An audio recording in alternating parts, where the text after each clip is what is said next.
noches, bienvenidos al Cascabel en Tercetudio.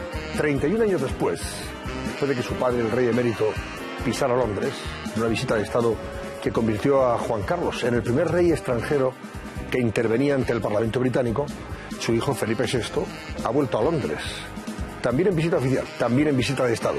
Ha sido recibido por la soberana británica Isabel II con los máximos honores protocolarios y ha intervenido, al igual que su padre hace 31 años, esta tarde en el Parlamento británico.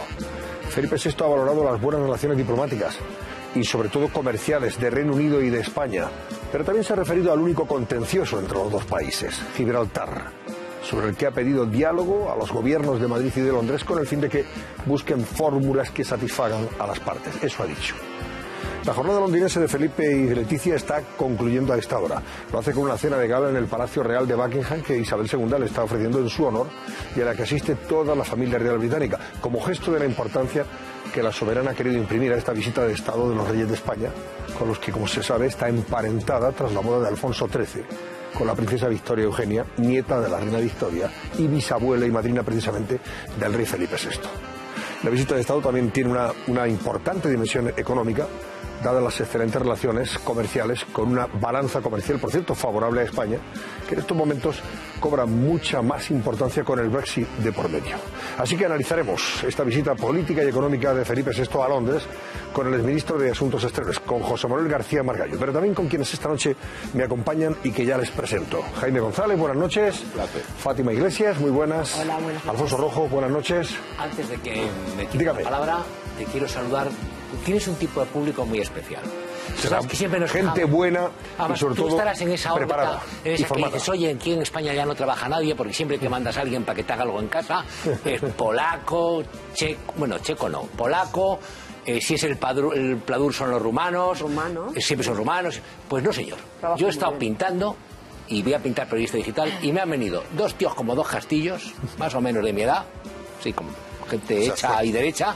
Uno se llama Nica, el otro se llama Miguel Ángel y me han pintado, bueno, me han dado un palo bueno, como corresponde, que son buenos profesionales, y ahora les voy a encargar periodista digital y me han dicho, vemos todas las noches a Antonio Jiménez. Bueno, en el programa. ¿y de la parte de dónde son estos señores? Estos son españoles. Sí, muy bien, pues mira, bien, pero pueden ser de Madrid, de Andalucía, son del Real Madrid, del País son del Real Madrid. Alfonso, pero has dicho Nica. Bueno, claro, Nica viene de Nicanor. De Nicasio, o de Nicanor. Claro, haberlo dicho. De Nicanor. Claro, Nicanor. Parecía rumano, claro. Oye, pues para ellos un saludo. Para los pintores del señor Rojo, un saludo. Cóbrenle bien, que va sobrado. Cóbrenle bien, que va sobrado. Oye, por supuesto con IVA, IVA incluido. Nada de sin IVA. Pues con IVA. Ya está, claro, eso es fundamental. Ahora, oye, y los de Augusto y españoles, que es raro, Claro. No es que sea, a lo mejor es en Madrid.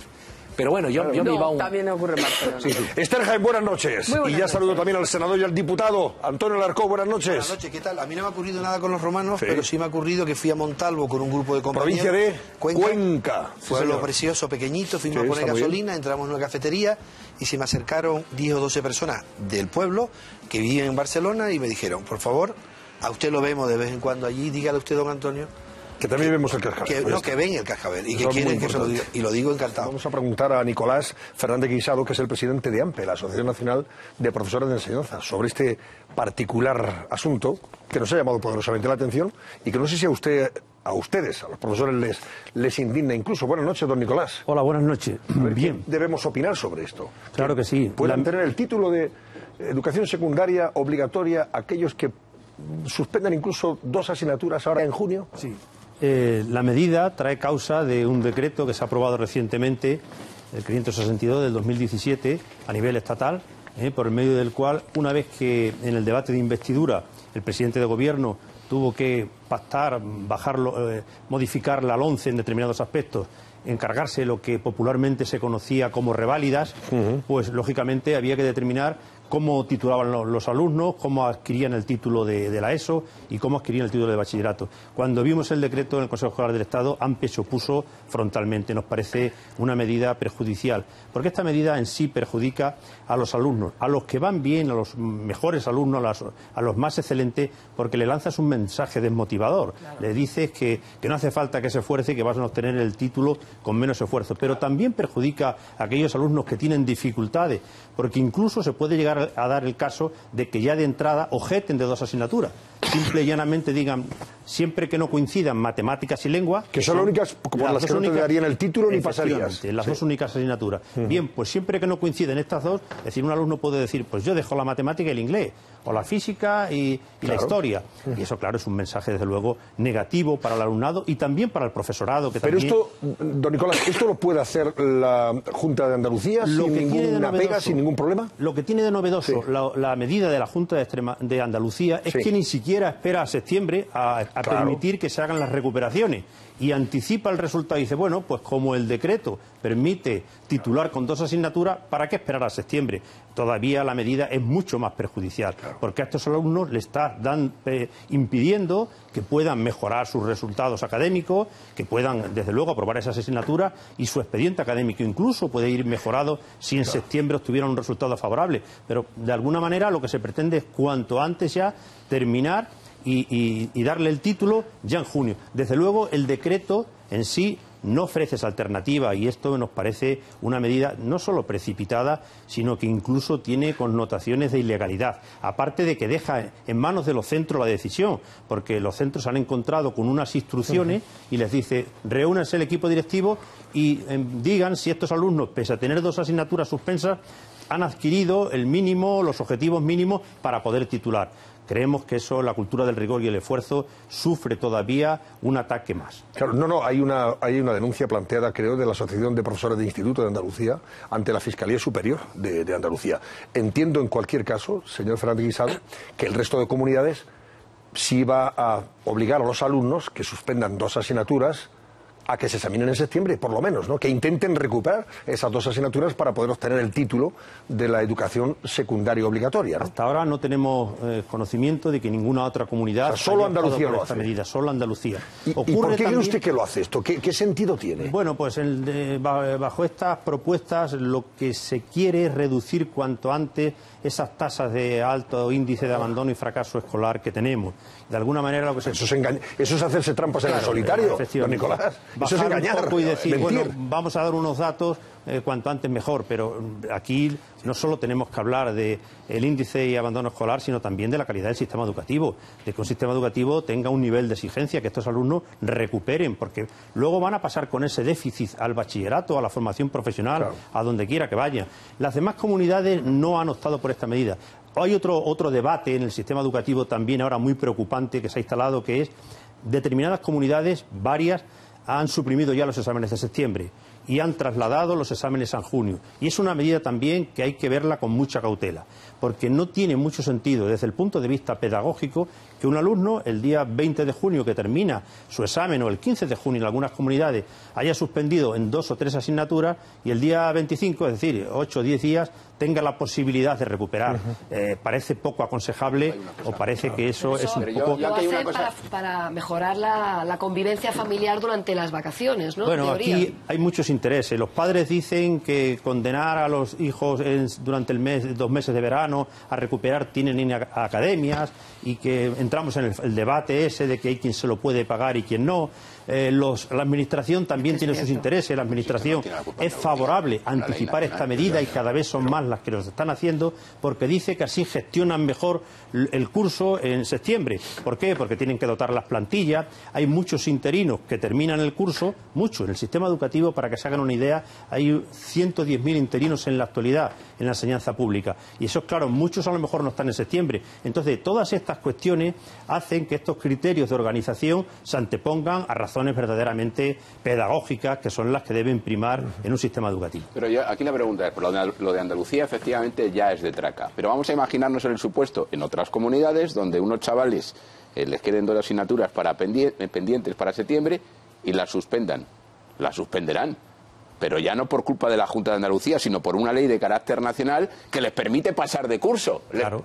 Entonces el problema estará en Andalucía, porque ya es que se lo dan antes de examinarse en septiembre, pero en el resto de comunidades, aunque suspendan en septiembre, también pasarán de curso. Precisamente lo que estaba diciendo, que toda esta cuestión trae causa ese decreto que de alguna manera ha venido a maquillar. O sea que aquí estamos intentando alcanzar un pacto de Estado, y antes de alcanzar el pacto de Estado, a lo que se llega, el acuerdo al que se llega es que se puede aprobar suspendiendo, que es una cosa que me parece que es ya el colmo del paroxismo del absurdo, y además también van a quitarle a los chavales, porque han protestado las comunidades autónomas, la reválida. Nosotros nos opusimos frontalmente a esa medida. También. Lo denunciamos muy claro en el Consejo Escolar del Estado. Sí, pero... Nos quedamos solo en la votación. El resto o bien se abstuvo o bien estuvo a favor, porque dice que de alguna manera hay que flexibilizar todo en aras de esto que decimos, de maquillar las cifras de abandono escolar y llegar a esta tasa del 2020 de Lisboa del 15%. Pero la pregunta que le quería hacer es la siguiente. Imaginemos que esto suspenden en septiembre. Que claro, les importará un pito aprobar que suspender, porque si pasan... Pero esas asignaturas suspendidas, ¿nunca las tienen que aprobar? No, porque precisamente si no coinciden matemáticas y lengua a la vez, vamos, ya el alumno... Es más, en el título, porque es que incluso había aquí otra cuestión que puede mover también a la perplejidad, que es que, claro, la nota media estándar siempre ha sido un 5. Bueno, pues estos alumnos que suspenden estas dos asignaturas, puede ser que tengan una nota media inferior a 5. Bueno, pues para evitar que en el título aparezca un 4,5... un 4. No le ponen un 5, le dice, no ponen nota, dice, la Junta de Evaluación decreta que ha superado los objetivos del curso. Es un eufemismo para que el alumno no lo recupera. Me río por no llorar. ¿Dónde va? ¿Va a bachillerato o va a FP, pero va con su título? Entonces, efectivamente, preocupa más aquí la cantidad en el sentido de tratar de decir que estamos bajando las tasas de abandono, pero no preocupa para nada la calidad del sistema educativo y la exigencia. Y ya digo, tiene mensajes demoledores para el alumnado, tanto los que van bien como los que van menos bien, y para el propio profesorado. Muchos ven cercenada su autoridad magistral.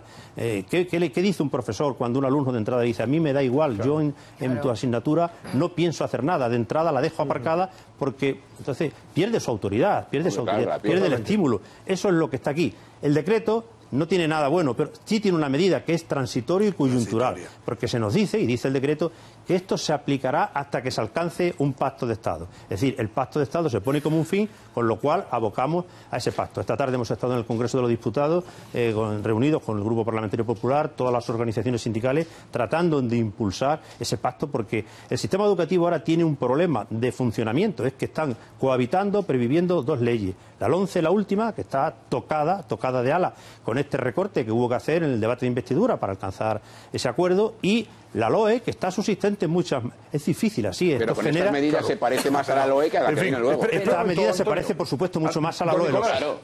Permítame usted, no se vaya todavía, porque me parece muy interesante, y además creo que Antonio Alarcó y Esther también quieren opinar, y vamos a tenerle un ratito más. Pero antes voy a recordarles a ustedes que como probablemente estén pensando ya en sus vacaciones y viajamos por sitios donde hay muchos... Seguimos con Nicolás Fernández Guisado, que es el presidente de la Asociación Nacional de Profesores de Enseñanza. Estamos hablando de esas asignaturas que, a pesar de que pueden suspender los alumnos, al menos en Andalucía podían obtener esos alumnos dos asignaturas suspendidas, pueden obtener el título de educación secundaria obligatoria, de la ESO, o pasar de curso incluso, sin esperar a septiembre para examinarse, para recuperar. Y claro, en fin, esto genera una polémica enorme, porque hay otras comunidades donde también se puede pasar lo mismo, pero llevando a septiembre la recuperación por lo menos. Pero que si esos alumnos... en septiembre, claro, ¿qué más da si eso es lo de menos? Oye, pero bueno, sabes, tú dices, si va a suspender en septiembre, que ya pase en junio. Si el título te lo van a dar en cualquier caso, que más te da. En septiembre, lo que no tiene sentido es marear la periodo durante el verano y fastidiar al chaval. Y ya está. Es decir, aquí, vamos a las cosas. Bueno, pues que te responde al experto, que es el profesor. Porque quería tener el gobierno y seguir en el machito, decidió que tenía que ceder en todo eso, y si le piden el perro a la Moncloa, les da el perro de la Moncloa. Les da lo que le hubieran pedido, porque querían seguir en el machito. Entonces lo hicieron, y esto es consecuencia no de la Junta de Andalucía, que además tiene proclividad, tendencia a estas cosas, tiene una querencia por ese tipo de asuntos, sino porque el PP, el gobierno de Rajoy, el señor Rajoy y compañía, para están en el gobierno, decidieron que lo que les da, que a la fuerza ahorcan, y si me pedís eso os doy eso, y si me pedís el perro de la Moncloa os doy el perro de la Moncloa, los guardias y la mitad de los apartamentos. Don Nicolás, respóndale usted. Venga. Esto es culpa de... Espera un momento. El señor Fernández Guisado. No, es cierto de que... ¿Tengo yo razón? Parcialmente, parcialmente. Por una razón, porque si en lugar de ser dos fueran 3 o 4 asignaturas, hombre, démosle la posibilidad de que vayan a septiembre y puedan recuperar. O sea, siempre es mejor dar esa posibilidad que no anularla como ha hecho la Junta de Andalucía. Es decir, el decreto de por sí lanza un mensaje, ya digo, perverso, contra el esfuerzo, contra el rigor, contra los conocimientos, en fin, contra todo lo que hemos venido defendiendo durante muchos años. Pero dicho todo eso, aún es peor que incluso le eximas de pasar el trago, de tenerse que preparar un trabajo complementario, hacer una actividad, leerse un libro o concurrir en septiembre para aprobar, porque puede tener 2, puede tener 3. Bueno, pues quizá en septiembre, con un esfuerzo, puede obtenerla. Y estás privando a esos alumnos que hagan ese esfuerzo para recuperar esas carencias. Incluso los que tengan 2 y aprueben en septiembre, naturalmente que van a mejorar su resultado académico. Aunque desde el punto de vista del fondo, tienes razón, el decreto ya de por sí es perverso. Bueno, a ver, Alarcón, Esther, venga, Luis, si queréis algo y rápido. No, yo tengo una duda. Al final, quien se supone que decide es el centro, con unos parámetros. Es decir, si es lengua o matemáticas, o las dos juntas, desde luego no pasaría, pero si no es ninguna de las dos, decide el centro. O una de las dos, una sí puede ser, una y otra. Con una y otra. Que no sea la otra. Digo yo que con buen criterio el centro pues optaría por esa y una asignatura María, ¿no? Entiendo yo. Quiero decir que el centro educativo tendrá mucho que decir, porque es quien en realidad conoce al alumno. Puede haber alumnos que sí tengan capacidad de progresar o que hayan tenido un mal curso, es decir, que hay una parte valorativa del centro que también habría que tener en cuenta, que es decir, que no van todos al desastre. Puede haber casos en los que sea positivo, don Nicolás, ¿no? es que antes, cuando se quería pasar de cuarto a quinto, a lo que ahora podría ser el bachillerato, de cuarto de bachiller a quinto, había incluso una reválida, que tenías que aprobar el curso y la reválida. Y ya pasabas a los estudios superiores para luego, después de 3 años, llegabas a la universidad. Ahora ya es que puedes pasar a esos estudios superiores, a bachillerato, llevándote, vamos, con 2 asignaturitas por ahí sin recuperar y suspendidas. Yo fui de ese plan. Eso va en contra de la excelencia. La diferencia es en junio o septiembre. Antonio, ni en junio, en algunos casos ya te permiten pasar sin examinarte ya. Claro. Yo creo que Nicolás lo ha expresado muy bien, pero no tiene que ver nada con el perro de la Moncloa. Nada. Lo digo porque vamos a aclararlo el pobre todo. perro de la Moncloa está temblando, Está temblando encima, el pobre perro, que creo que no hay, pero bueno, yo estoy de acuerdo como Butat decir que sí. La única excusa que tenéis, o eximente o atenuante, es que fue a la fuerza. Yo cuando hablas en plural... a la fuerza, cuando hablas en plural... Yo no quería. Cuando hablas en plural no me identifico. No. Igual que cuando hablo de plural de los periodistas, tú no te identificas con todos y si quieres empezamos a hablar de periodismo, que me encanta ese tema. Pero vamos, yo creo que es una asignatura pendiente de esta democracia. Es real, es la sanidad con un pacto, la justicia con un pacto y la educación. Vaya por delante que todas las medidas que se tomen en esas 3 patas siempre tarda más de 10 años en ver los efectos. Con lo cual hay que ser conscientes. Yo le estaba diciendo fuera de antena a Fátima que tenemos que hacerlo, o sea, no podemos permitirnos que no lo hagamos. El tema del decreto, que es una cosa transitoria, se ha interpretado de una manera determinada. Yo quiero decir, no es que quiera defenderlo, sino es la interpretación del decreto. Y todo se mide y lo miden siempre factores externos. ¿Quién lo va a medir? Pues lo va a medir PISA, entre otros. Y lo va a medir organismos internacionales que nos van a decir, mire, esto no está bien. Pero como es transitorio y es imprescindible un pacto, no podemos engendrar una frustración en la población, independientemente de nuestra ideología, no llegando a un pacto. Si no, se nos quedamos sin el sistema. Y yo lo propongo a Nicolás, y lo digo aquí en antena, ¿cómo se intentó resolver, y no del todo la enseñanza universitaria, con un pacto por Bolonia, que era que Europa hiciera algo mínimo homogéneo, y como el español acepta mucho mejor lo que viene de fuera que lo de dentro, en Bolonia le quedan todavía, pero hay un pacto. Y yo propongo que haya un espacio no universitario europeo, que sería una vía muy buena de hacer algo de mejora. Luis, venga, que vamos a cerrar, que concluimos este asunto. El problema que ha habido durante todas estas legislaturas es que a cada cambio de gobierno había un cambio de ley educativa. Y por eso hemos planteado al principio pues una ley, o sea, que sea desde un gran pacto de Estado y que dure más de una generación, porque si no entonces, porque incluso los informes de PISA, o sea, se hacen con muchos años de diferencia. Por tanto, evaluar lo que está esta medida, lo que puede suponer, hasta dentro de no sé cuánto tiempo no lo vamos a saber. Por tanto, lo que urge es ese pacto. El PSOE, Podemos y determinados grupos lo que querían era derogar directamente la LOMCE.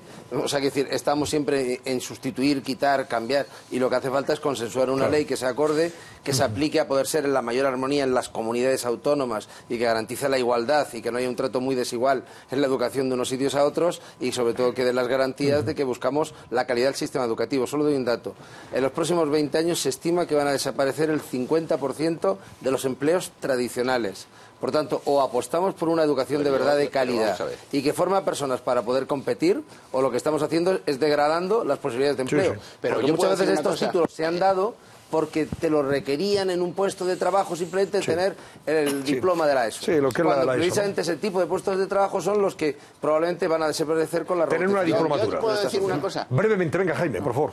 Que coincido con el diagnóstico general del senador del PP y coincido con el diagnóstico general del señor diputado. Del diputado de Ciudadanos.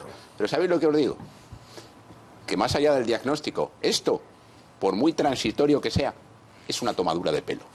Es una auténtica tomadura de pelo. Porque mira, y no voy a generalizar hablando de políticos para que luego vosotros podáis generalizar hablando de periodistas. No, o de sea. O de lo que sea. O de curas, Vamos a ver, es de puro sentido común. Un político, por la propia naturaleza de político que tiene, lo que tiene que hacer es trasladar a la opinión pública sus propias convicciones. Es decir, no dejarse llevar por la marea. Yo sé que es más cómodo, en esta sociedad, que es muy cómoda decir, bueno, como periodo transitorio dejamos que los niños pasen con 2 y ya lo arreglaremos después. No se puede dejar cosas tan serias para mañana. Se empieza hoy. Y lo que tiene que hacer el PP, Ciudadanos y todos los partidos que yo considero sensatos, es decir, mire, sociedad, opinión pública, como creo en la cultura del esfuerzo, como creo en la cultura del arrojo, como no creo en la cultura del desistimiento, lo que yo hago es, meto en papel este decreto transitorio, lo meto en la papelera y a partir de ahora se hace como se tiene que hacer en los países serios. Se aprueba por lo menos con un 5. Porque lo que no se puede hacer es aprobar suspendiendo. Eso es un contradios. No se puede aprobar suspendiendo. Vale. Profesor, diga usted algo para terminar. 137 escaños y puede hacer... Bueno, señor 137 y los otros también están por... El problema de todo esto es que el PP tiene 137 escaños y tiene que negociar y pactar todo y bajarse de sus ideas en muchas cuestiones. Bueno, primero, no ha habido ninguna ley... es una interpretación. Pero alguien hará esa interpretación, la habrá hecho el gobierno. Pero querido Jaime, yo soy ciudadano como tú. Claro, y por eso yo discuto me saca contigo, fuera. no como político, como ciudadano. Y te digo una cosa, que sé que estás de acuerdo conmigo. Vera, pregúntamelo, yo soy interlocutor mío, pregúntamelo. No estoy de acuerdo contigo en que me separe de que no soy ciudadano. ¿Quién no te ha separado de que los políticos creemos en el esfuerzo, sí.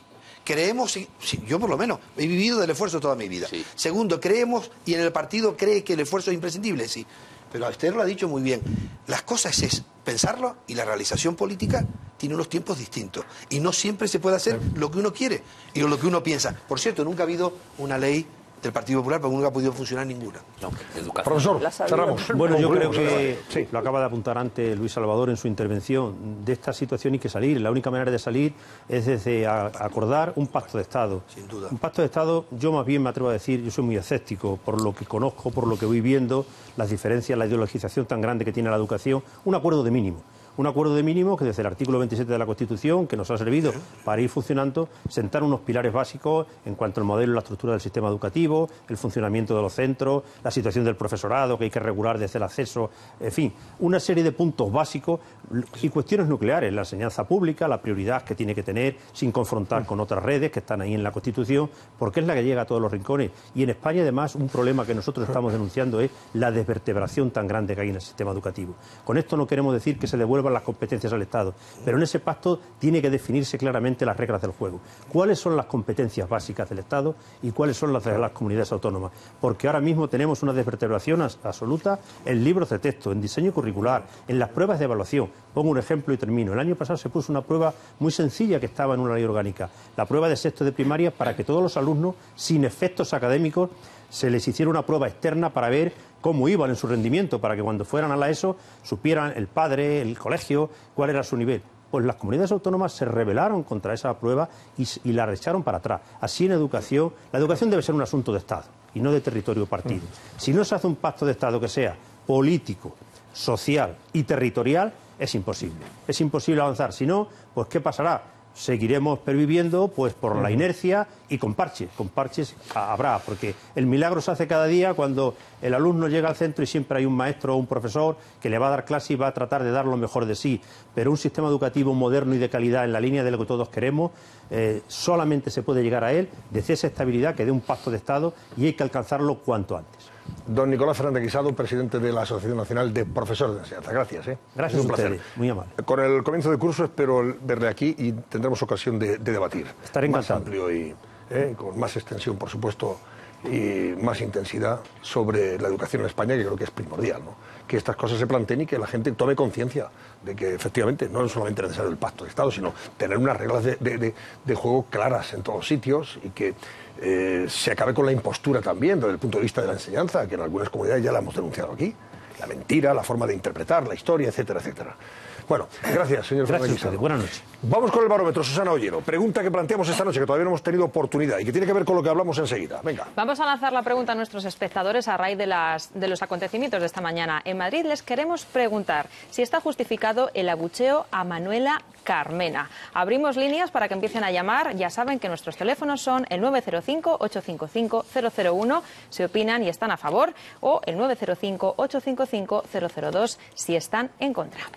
Carmena broncada hoy en los actos de homenaje, coincidiendo con el 20º aniversario del asesinato de Miguel Ángel Blanco, aquí en Madrid. Adrián Naranjo nos cuenta qué ha pasado. Madrid finalmente recuerda a Miguel Ángel Blanco. Pero eso sí, entre abucheos y críticas. Y sin colgar la pancarta, algo que le ha recordado la propia hermana del homenajeado. Y te lo voy a decir a ti, querida alcaldesa. No hablo ahora en estos momentos como hermana de Miguel Ángel Blanco, que por supuesto lo soy. Hablo como presidenta de la Fundación de Víctimas del Terrorismo. Y como presidenta te pido, por todas y cada una de las víctimas del terrorismo, que coloques la imagen de mi hermano, que representa la memoria de todas y cada una de las víctimas del terrorismo. Unas palabras en público que no han sentado del todo bien a la alcaldesa. No tenía ningún sentido que en el Ayuntamiento de Madrid se colgara permanentemente una pancarta tal y como pretendía. Todo esto en un homenaje propiciado por las críticas de la oposición. Pero no porque lo diga un partido político, sino porque se lo dice la sociedad civil. Creo que en esto hay un grito unánime de todos los madrileños, es el grito de todos los que nos lanzamos a las calles hace 20 años. En esto hay unanimidad, no creo que nadie se vaya a sentir mal. Y en el que han asistido representantes de los grupos políticos del Ayuntamiento de la capital y la presidenta de la Comunidad de Madrid. Todos unidos frente al terrorismo. Siguiendo la convocatoria de la Federación de Municipios y Provincias, Manuela Carmena también ha estado en el homenaje en la sede del Ayuntamiento. Ejercer de democracia es escuchar al que habla, aunque no siempre esté de acuerdo con nosotros. Pero de nuevo sus palabras han provocado abucheos. Muy buenos días. Bueno, ha recibido el premio a su mezquindad, hay que decirlo claramente, porque podía desde el minuto 1 haber hecho lo que le habían pedido prácticamente desde el Movimiento contra la Intolerancia al Partido Popular, sugerido también por Ciudadanos, por supuesto, hasta el Partido Socialista, colgar esa pancarta hoy en homenaje a Miguel Ángel Blanco, y no ha querido, porque no le ha dado la gana a esta señora, no la ni a ella ni a los de Podemos, que se han significado en esa mezquindad y miseria política, no solamente aquí en Madrid, en el Senado hoy, el amigo Espinar, ¿no?, el señor del pelotazo urbanístico.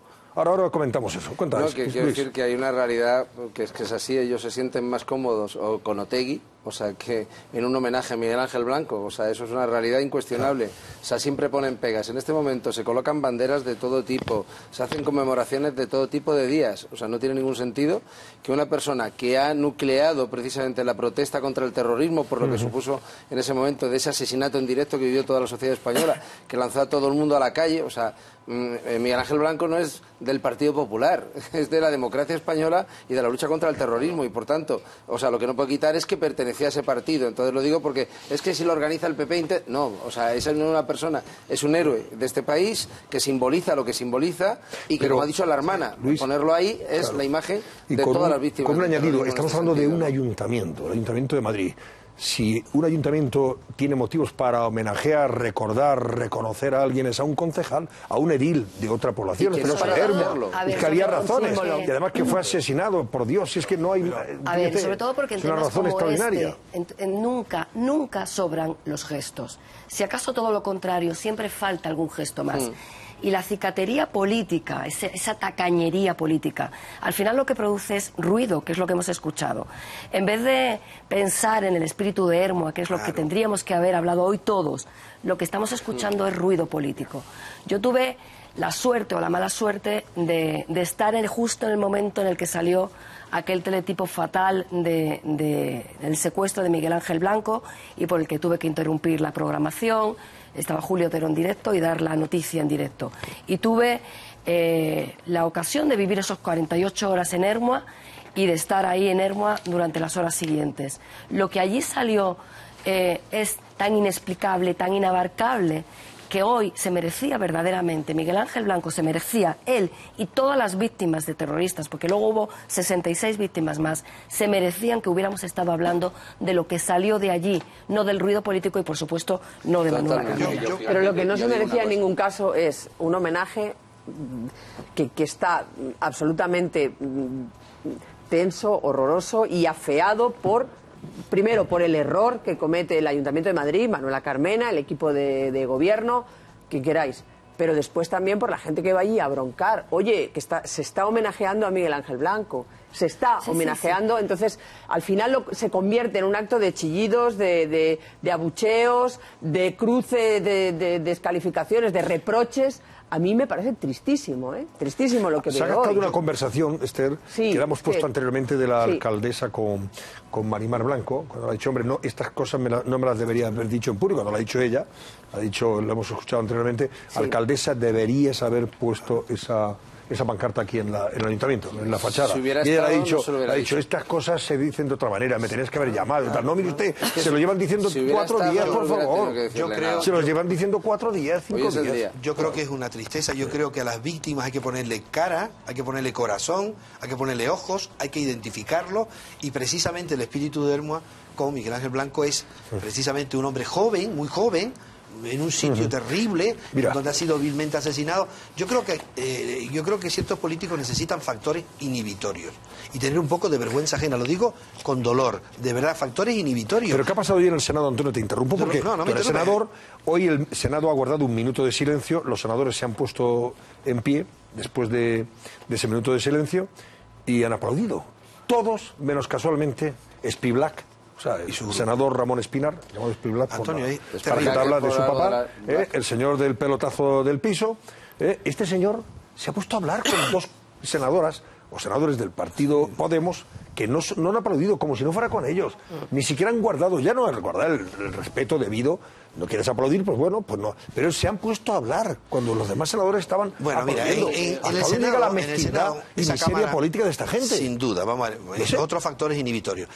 Hoy en el Senado era el único punto del día el techo de gasto, y empezó el presidente del Senado, Pío García Escudera, solicitando pues lo que hay que solicitar, una pequeña lectura y un apoyo. Y ese apoyo fue unánime, menos, es que es una cosa de locos, menos el grupo de la Coca-Cola. Vaya, no quiero hacer propaganda ni meterme con ellos, pero fue el famoso que no tomaba Coca-Cola y se tomaba 2 todos los días y que quería boicotear. ¿Qué ocurrió? La reacción de la gente normal, que es la mayoría de todos los partidos políticos, reaccionó aplaudiendo. Ahí lo tiene, mira. Si íbamos a aplaudir... Ahí esto es como si no fuera con ellos. Pero Antonio, si íbamos a aplaudir un minuto, ¿sabes lo que tuvimos? Estuvimos aplaudiendo de pie y ellos sentados 3 minutos. Y no queríamos, teníamos las manos cansadas, porque claro, era una cosa impresentable. Yo creo que es desde luego una oportunidad histórica de haber actuado decentemente. Pero doy un detalle y termino. En el Senado español, esa Cámara Alta ha presentado 51 mociones, 51, a favor de la condena de lo que ocurre en Venezuela, que yo conozco muy bien, y no ha aprobado ninguna. Han votado siempre no. Claro. Quiero decir que esta es la calidad humana de lo que están haciendo en política algunos. Sí, que naturalmente. Bueno, hay que decir algunos no, los señores digo que algunos, se distinguen por hacer estas cosas, los señores de Unidos Podemos. Yo creo que, fíjate, cuando se le niega un homenaje por parte del Ayuntamiento de Madrid a la figura de Miguel Ángel Blanco, se está renegando también de la inmensa totalidad del pueblo español. Porque aquel 12 de julio de 1997, que yo también lo recuerdo muy bien, pasaron 2 cosas. Una, desgraciadamente, que asesinaron a Miguel Ángel. Pero otra parte, otra consecuencia de aquello, fue que por primera vez España se miró delante de un espejo y se dio cuenta que habíamos superado todos los límites del espanto. Y como un solo hombre nos echamos a la calle fueran unos de izquierda, fueran de centro, de derecha, del Atleti, del Barça o del Deportivo de La Coruña, y nos echamos a la calle todos como un solo hombre. Cuando hoy Podemos le niega el homenaje a Miguel Ángel Blanco, también está negándole el homenaje al pueblo español, que me parece que es fundamental, que no han sabido entenderlo. Y yo coincido contigo en una cosa. Mira, las cosas que no se entienden, no se entienden. Y la inmensa mayoría del pueblo español sabe hoy perfectamente que estos señores, no por otra cosa que por sectarismo. Tú decías antes que era porque habían sido muy... No sé cuál es la expresión que utilizaste, pero me pareció poco para lo que me parece que ha representado esto. Tacaños, pero sí, cicatería, dijiste. Yo no creo que sea una cuestión de cicatería. Yo creo que es una cuestión de sectarismo ideológico elevado a la potencia que queráis. Porque en el fondo, la gran respuesta que no quieren dar, y que yo la voy a dar porque los estoy interpretando y además de manera cabal, es que no le quieren rendir un homenaje a Miguel Ángel Blanco, porque Miguel Ángel Blanco era un concejal del PP. Bueno, eso es la razón por la que les lleva a no hacerle el homenaje. Y no hay otra. Luego lo podrán revestir de artificios formales, diciendo que si era un homenaje a todas las víctimas del terrorismo. Mentira. Han querido pasar de puntillas por encima del nombre de Miguel Ángel Blanco porque casualmente Miguel Ángel Blanco era un concejal del PP. Alfonso. Vamos a ver, que es una cosa lo que tú has dicho antes, es decir, se sienten más cerca, hay que ir al fondo del asunto. Lo que ha dicho Luis es lo que repitió el otro día con acierto. Es lo que dice Luis. El presidente, Albert Rivera. Vamos, le molestó mucho a Iglesia y compañía. Claro. Están más cerca de los verdugos que de las víctimas. Pero eso es clarísimo. Y prepararos, porque además con el consentimiento de los demás, porque también lo ha habido. Yo si queréis pues echamos un vistazo atrás de cómo ha sido el comportamiento. No es el momento de sacudir a los partidos que se han portado bien o a la gente que se ha portado bien ahora. Pero echamos la vista atrás, mucho de esto se basa o se fragua, se cuece en el consentimiento, en la laxitud, en la permisividad y este tipo de cosas. Tendremos calle a Mateo Morral en Madrid pronto. Es decir, ¿sabéis quién fue Mateo Morral? El que tiró en 1906 la bomba Alfonso XIII y mató a 25 personas. Le pondrán calle como un héroe de la revolución. Eso, tenerlo por seguro que la tendremos. O sea, además nos la colocarán y los partidos que se opongan se saldrán de la sala o se abstendrán para no quedar mal y no parecer fachas. Eso os lo digo ya. Mateo Morral, asesino de 25 en la calle Mayor, tendrá calle en Madrid muy pronto, seguro. Pero volviendo al asunto, ellos se sienten más cerca, y es evidente, de los malos que de los buenos, de los verdugos que de las víctimas. Y nosotros, en concreto los medios de comunicación, para no hablar con los políticos, los tratamos como gente normal, los tratamos como gente aceptable. Se les da, es decir, vivimos un momento en el cual a alguien que habla contra la unidad de España se le pone el micrófono con el mismo tipo de tiempo y la misma posibilidad de exponerse que el que está a favor. Y los periodistas tenemos que ser objetivos, pero no neutrales. No estoy hablando de la política. Los periodistas tenemos que ser objetivos, pero no neutrales. En el tema del terrorismo, con el asunto de Blanco nos calentamos mucho. Pero ¿cuánto tiempo hemos sido neutrales y objetivos? Y nosotros no podemos ser neutrales en este tema. Esta gente, es decir, Carmena probablemente va forzada por las circunstancias, por la gente que le rodea, porque es prisionera del grupo en el entorno que está. Pero un tipo como Espinar, de quien se siente cerca, es del que mató a Miguel Ángel Blanco. Pero no tengas ni la más mínima duda. Si miras los tweets, algunos de los políticos más valorados por los periodistas españoles, como Garzón, el grado de alegría que se llevaron cuando salían presos de ETA de la cárcel es registrable. Basta que miréis Twitter, la línea de Twitter, y lo tenéis. Entonces, a ver, un simple dato. 10 segundos, que quiero preguntarle a... Además certifica eso. O sea, cada vez que hace una intervención en el Congreso, cualquiera de las confluencias de Unidos Podemos y tal y cual, cuando suben y pasan al lado de Pablo Iglesias, suelen recibir su aprobación, un gesto, tal. Siempre que pasan los de Bildu, siempre les hace un gesto felicitando la intervención. Siempre hay esa complicidad, como si fueran una confluencia más de Podemos. Yo creo que no se puede ser coherente con unas cosas e incoherente con otras. Y quien es incoherente con el terrorismo, por sectarismo o por lo que sea, tiene que ser incoherente con el resto de las acciones políticas que hace. Hay que sacar esa lectura. Estas personas son incoherentes, por llamarlo muy educadamente, con estas medidas ridículas de Blanco. Luego, son peligrosamente incoherentes con cualquier medida que haya que tomar. Susana, y eso es lo que hay. En Twitter, ¿qué comentarios has recuperado? Twitter ha recibido un aluvión de críticas contra esa postura de Manuela Carmena y ese casi forzado homenaje a Miguel Ángel Blanco de hoy. Hemos seleccionado solamente algunos. Por ejemplo, un usuario de Twitter dice: señora Carmena, ¿le gusta a usted hablar de entenderse unos con otros? Su problema es que usted solo se entiende con unos que siempre son los mismos. Otro usuario dice: patética imagen de Carmena solo por la foto. Uno más, Carmena, la alcaldesa de las pancartas, dice ahora que no hay que colgar pancartas sistemáticamente. Y un último hemos seleccionado que dice lo fácilmente que Carmena podía haberse ahorrado la vergüenza de que la hermana de Miguel Ángel haya tenido que pedir la pancarta delante suya. Pues sí. Bueno, señores, que vamos a publicar rápidamente. Alfonso, ¿cómo son? Ellos están convencidos de lo que hacen y satisfechos de lo que hacen. La imagen que habéis puesto ahí de Espinar, si la podéis volver a poner, fíjate el gesto que tiene y la actitud. Solo les falta que Zapata, lo que pasa que a lo mejor no les conviene en este momento, que es el otro concejal, se ponga a hacer chistes terroríficos, sangrientos de Miguel Ángel Blanco, como los ha hecho de otros antes. Y nosotros no podemos ser indiferentes frente a eso. Eso es fundamental. Me estoy refiriendo a los medios de comunicación, sobre todo los públicos. Pues no se les puede tratar vamos, como solo si le falta fueran los normales. darle un premio, porque vamos, pues lo pasean por los platos con una alegría Espibla. Sí, total.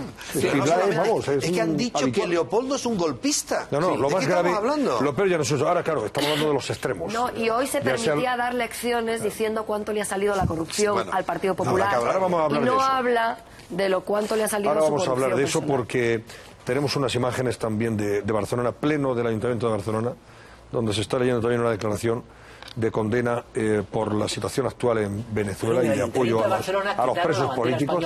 Espera, ahora me lo cuentas, Alfonso.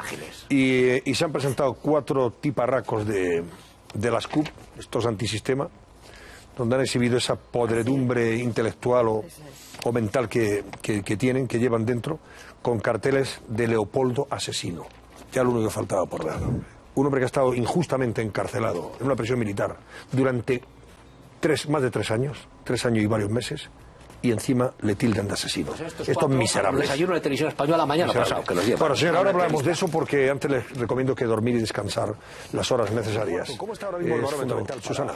Pues, Antonio, les estamos preguntando a nuestros espectadores si está justificado el abucheo a Manuel Carmena, y ahí tienen los resultados, va ganando con una amplia mayoría el sí, un 78%. Pueden seguir llamando durante todo el programa, recuerden. Bueno, tenemos a José Manuel García Margallo. Buenas noches. Hola. José Manuel, vamos a hablar con él de varias cosas. Del asunto de Venezuela, a propósito de lo que ha pasado hoy en el Congreso, que hemos visto ese rifirrafe, de lo que ha pasado en el Ayuntamiento de Barcelona. También hablaremos de Cataluña. Se va usted, por cierto, mañana a Barcelona, ¿no? No, ¿no? me voy el viernes me voy a Alicante. Pero me ha dicho que tenía una entrevista con pero es en Cataluña Radio. Pero yo, por teléfono. Yo hablo, vale. No, por teléfono no. Voy a los estudios que tienen aquí detrás de las ventas y entro. Y luego vamos a hablar también de la visita de Estado del rey Felipe VI a Gran Bretaña, a Londres. Interesante visita que queremos comentar también contigo. Pero antes de nada, vamos a ver. Esto que ha pasado en Barcelona, yo hablaba antes de miseria política y moral, de podredumbre mental. ¿Cómo se puede llegar al Ayuntamiento de Barcelona, a estos sujetos de la CUP, ahí lo ven ustedes, con pancartas de Leopoldo asesino, Leopoldo López asesino? En un momento en que se estaba discutiendo precisamente o aprobando una proposición en defensa de los derechos humanos en Venezuela. Pese a la abstención de Barcelona en Comú, los amigos, los de siempre, el populismo podemita y Esquerra Republicana de Cataluña, y el no, claro, de estos que han ido con esos carteles. Leopoldo asesino. ¿No es vergonzoso? José Manuel, ¿cómo se puede llegar a este grado de iniquidad? Bueno, yo creo que lo que cada vez se demuestra más es que entre las distintas fronteras políticas que hay una que nos separa a los demócratas de los que no lo son. Y obviamente un movimiento como la CUP, que es incapaz de condenar lo que está ocurriendo en Venezuela, en que hay una violación de los derechos humanos permanente, en que hay una negación cotidiana de lo que es la democracia representativa, en la que en definitiva se ignoran todo lo que son los principios básicos en los que se basa la civilización occidental, pues no pueden ser calificados entre los partidos demócratas. Es así de sencillo. Sí, pero ¿no? este grupo político es el que controla y prácticamente manda y gobierna en Cataluña. Bueno, es son 9 diputados, son 9 los que tienen, ¿no? Me parece. Sí, pero... Estos son los que mandan, o sea, los catalanes están en manos de esta gente. En este momento eso es y fascista, así. Porque son fascistas. Y hablaremos de Cataluña luego, pero yo creo que a partir de la segunda quincena de agosto vamos a asistir a acontecimientos muy dramáticos en Cataluña. Y aquí la posición de la CUP está siendo muy determinante. Hoy Z ha acusado a Puigdemont de actuar mucho más como presidente de la CUP que como miembro del PDeCAT, de la antigua Convergencia, ¿no? En Cataluña hay una división profundísima entre Puigdemont y Oriol Junqueras. Oriol Junqueras no quiere firmar nada para que no le inhabiliten y ser presidente de la Generalitat. Existe una división importante dentro del PDeCAT, es decir, Puigdemont está en contra de lo que es su partido. La mayoría de su partido lo que querría es unas elecciones cuanto antes, pasar a la oposición, no quieren formar parte del gobierno de Oriol Junqueras y regenerarse desde allí, ¿no? Y tenemos ahí el único aliado que tiene Puigdemont, aparte de la CUP, es Artur Mas, que también está en el cuanto peor mejor. Entonces vamos a ver, esta división yo creo que lejos de favorecer a los que queremos mantener la unidad de España, perjudica cualquier solución, porque se están marcando unos a otros y nadie se atreve a dar un paso atrás, que es lo que habría que hacer. Yo creo que la única solución sería que ellos retirasen la amenaza de referéndum, de consulta, de proceso, y dialogar sobre aquellas cosas sobre las que se puede dialogar, manteniendo siempre los principios cardinales de la unidad de España, de la igualdad de los españoles y de la solidaridad, pero esto no va a ser así. Yo creo que esto y en torno del 1 de octubre vamos a tener algún tipo de manifestación, no sé muy bien cuál. En Barcelona se habla de ocupación de edificios públicos, de una manifestación callejera, de una gran sentada en la calle, es decir, algo para hacer lo que quieren hacer, que es llamar la atención de la opinión pública internacional, que de esto se trata. Esta formación política que se ha aliado con Puigdemont en esta deriva absoluta y tremenda. Bueno, estos de la CUP, hoy en el Ayuntamiento de Barcelona, además de irrumpir en la sala con esos carteles de Leopoldo López asesino, durante el tiempo que ha durado el debate, en la cuenta de Twitter han publicado: estamos hartos de escuchar apoyos a la derecha venezolana que está cometiendo verdaderos delitos contra la soberanía de un pueblo y de la humanidad. Pero es que una tal Rovira, María Rovira, edil de la CUP, del Ayuntamiento, una concejala, ha mostrado en nombre de su formación todo el apoyo a la revolución bolivariana, a esto que están masacrando a la oposición, como todo el mundo sabe, y también ha tuiteado: la derecha barcelonesa en defensa de la derecha asesina venezolana. Pero vamos a ver. Pero hay que decir una cosa, Antonio. Antes de ser CUP, estos señores, a título personal, también se iban a hacer a Venezuela a hacer negocio. Claro, esto está pringados. Es que estos no van a morder la mano que les ha dado de comer. Es decir, desde ese punto de vista, y que nadie me malinterprete, son coherentes. Son coherentes. Naturalmente han cobrado de un régimen dictatorial y tienen naturalmente pues que hacer lo que están haciendo. Ahora bien, yo lo que quiero decir es una cosa. En todas las democracias hay, permítaseme la expresión, bazofia. El problema de nuestra bazofia, que también la tenemos, efectivamente, es que tienen el mando del coche. Es que son los que mandan en Cataluña. Ese es el verdadero drama de Cataluña. Porque bazofia hay en todas partes. Sí, bueno, gente que no tiene la condición de demócrata, efectivamente. Gente como esta la hay en todas partes. Ahora bien, en muy pocas partes, esta gente manda. Y es que aquí, en España, en Cataluña, mandan. Bueno, bien. De todas maneras, con el tema de Venezuela, es que Venezuela para un canario es la octava isla. Es un tema muy sensible para Yo conozco bastante, bueno, no puedo decir que conozco, pero conozco bien a Leopoldo, conozco a su padre, que ha estado en Tenerife en muchas ocasiones, que es quiero decir en público, que es un caballero, de una moderación y una ponderación única. Le recomiendo el libro que escribió reciente, que me lo ha dedicado, que es una verdadera canto a la moderación, canto a la concordia. Un hombre que tiene un hijo como tiene, no hay una palabra de más ni de menos. Bueno, lo que está ocurriendo... y que sigue todavía preso, porque está cumpliendo condena en su de otra manera, pero bueno, en la cárcel de Leopoldo Padre sigue ha visto a sus hijos, a sus hijos, a su casa. Leopoldo Padre, que está en Madrid, hoy está en Madrid todavía, creo que se habrá ir pronto. Cuando uno habla con él, aprende un montón de cosas. Pero lo que está ocurriendo, Antonio, no es que está masacrando a la oposición, está masacrando al pueblo venezolano. Te voy a dar datos hospitalarios. En Venezuela es el país donde hay más muertos por balacera del mundo. Te estoy hablando de 33.000 muertos. Y lo que no aparece, aparte de que cada día de la revuelta ha habido un muerto, mínimo uno de media, que es gente joven, estudiantes generalmente, que han sido claramente asesinados. No hay nada. Venezuela, de los países más ricos del mundo, no hay nada, digo, en los hospitales. Y te voy a dar otro dato. Sabes que en la octava isla, porque hay muchísimo, hay más de 800.000 venezolanos que tienen antecedentes canarios. Y siempre recibió al canario muy bien. Cuando aquí salieron de Canarias, mucha gente habiéndolo pasado muy mal después de la guerra, los recibieron sin pasaporte, sin nada, y se quedaron ahí. Bueno, tienen en estos momentos más de 10.000 pensiones contributivas de venezolanos españoles que llevan 2 años sin liberar, que los están pasando. Estamos muy identificados, nuestro partido en Canarias, en España en general, pero en Canarias en particular, y siguen pasando gente de clase media contributiva que está pasando hambre. Y gente que no tiene medicamentos para las cosas más simples. Allá en Venezuela, como que de medicamentos, no tienen suturas. No tienen suturas. Claro. Donde no hay incubadoras.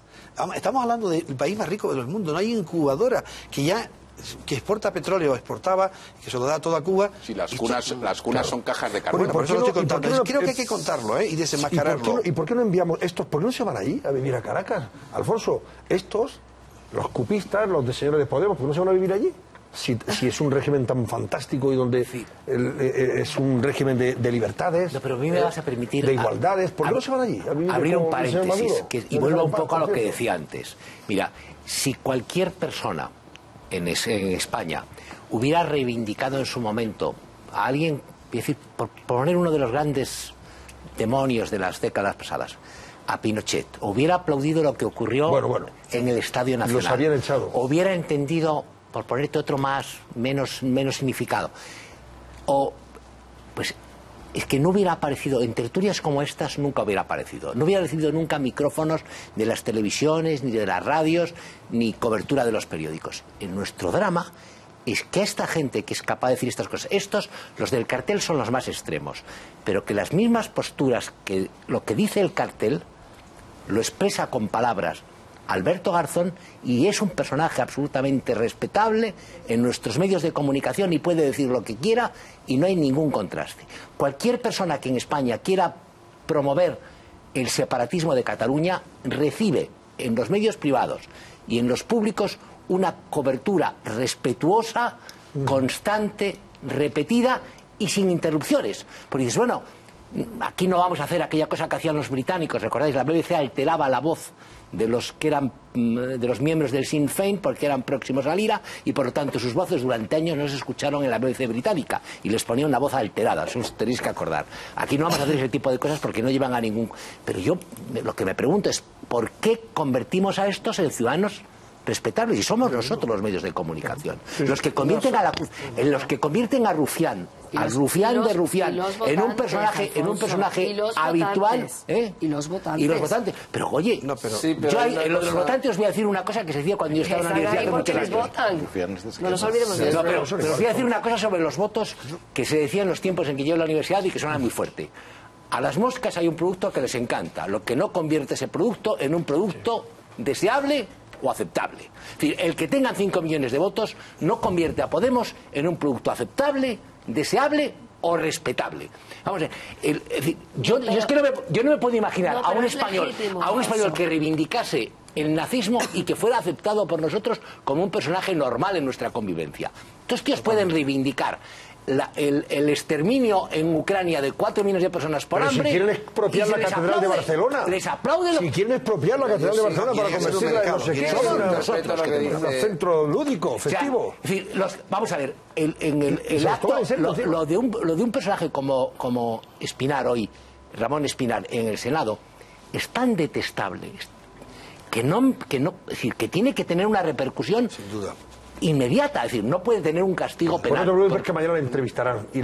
Mañana estará como invitado especial, dirá lo que le da gana. Y si alguien interrumpe, le dirán, no te hemos traído, como vimos el otro día en 4TV, cuando Ketty interrumpía a Kichi, el otro día lo vimos en 4TV, pero yo no lo vi, lo leí, lo sacábamos nosotros. Está invitan al alcalde de Cádiz a la televisión, una televisión normal, civilizada, y lo invitan, y en el momento que él está hablando sale el tema de Miguel Ángel Blanco, Ketty, que la estoy aquí alguna vez, interrumpe y dice, oye, y quiere ir al asunto, pero ¿cómo vosotros sois capaces de no apoyar el homenaje? Y el presentador dice, oye, no te he traído para que le hagáis emboscadas a mi invitado. Madre mía. Eso textual. Madre mía. Pero es que... Textual, no te he traído para que hagáis emboscadas a mi invitado. Es que la reflexión que está haciendo, independientemente de la independencia, evidentemente, de los medios de comunicación, que nadie la cuestiona, etcétera, etcétera, etcétera, pero sí es verdad que reciben una cuota de pantalla muy importante. Personas que lo que le están diciendo en este momento a todo el conjunto del pueblo español es que no tienen ningún problema en trocear este país y que se vaya cada uno por su lado, ningún problema, que están mucho más cercanos a los verdugos, o sea, que a las víctimas que han soportado cualquier tipo de problema en este país, que no tienen ningún problema, o sea, en cualquier acto institucional, lo hicieron también el otro día en el de la celebración, precisamente con los constituyentes, y se vio también, y lo comentamos aquí, en estar totalmente con el pie cambiado, con malas formas y con falta de respeto a la propia democracia, a los propios valores, al conjunto de la sociedad, que no tienen ningún problema en decir que hay que rodear el Congreso y que hay que hacer poco más o menos que escraches a las personas que están representando y que también tienen los votos de los ciudadanos que les están apoyando, o que están diciendo burradas permanentemente. Y por eso la reflexión que está haciendo Rojo la hago también extensiva a todo el mundo, pero evidentemente también a todos los medios. O sea, una cosa distinta, una cosa es la libertad de expresión y otra cosa es los plurireportajes que se les permite, que es lo que después les dan esos votos. ¿Por qué te crees que están ahí si no es por los medios de comunicación? Por eso es que ahí voy, es que esos millones de votos, todo el mundo sabe que es precisamente por la repercusión mediática que se da a sus acciones. Y se lo han permitido. Fátima, perdón un momento, vamos a volver ahora sobre el particular y oiremos lo que ha pasado, escucharemos ese rifirrafe entre Rajoy e Iglesias, por cierto, y seguiremos comentando, y hablaremos también de algo que Carlos Belver, que es periodista experto en temas y asuntos judiciales y director de Confilegal, nos va a contar sobre la presencia como testigo, en este caso declarará como testigo de Rajoy en la Audiencia Nacional el próximo día 26. Ha publicado algo muy interesante que creo que merece la pena que comparta con nosotros. Hubiese quien hubiese. Que estamos de vuelta ya, José Manuel. Viene usted además con una bandera.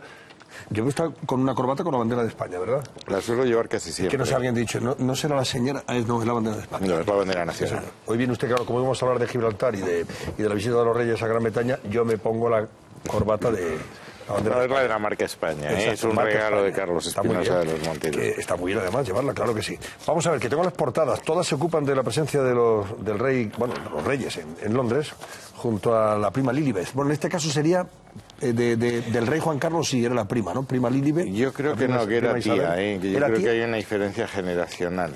¿Sí? Sí. Y con la abuela sería...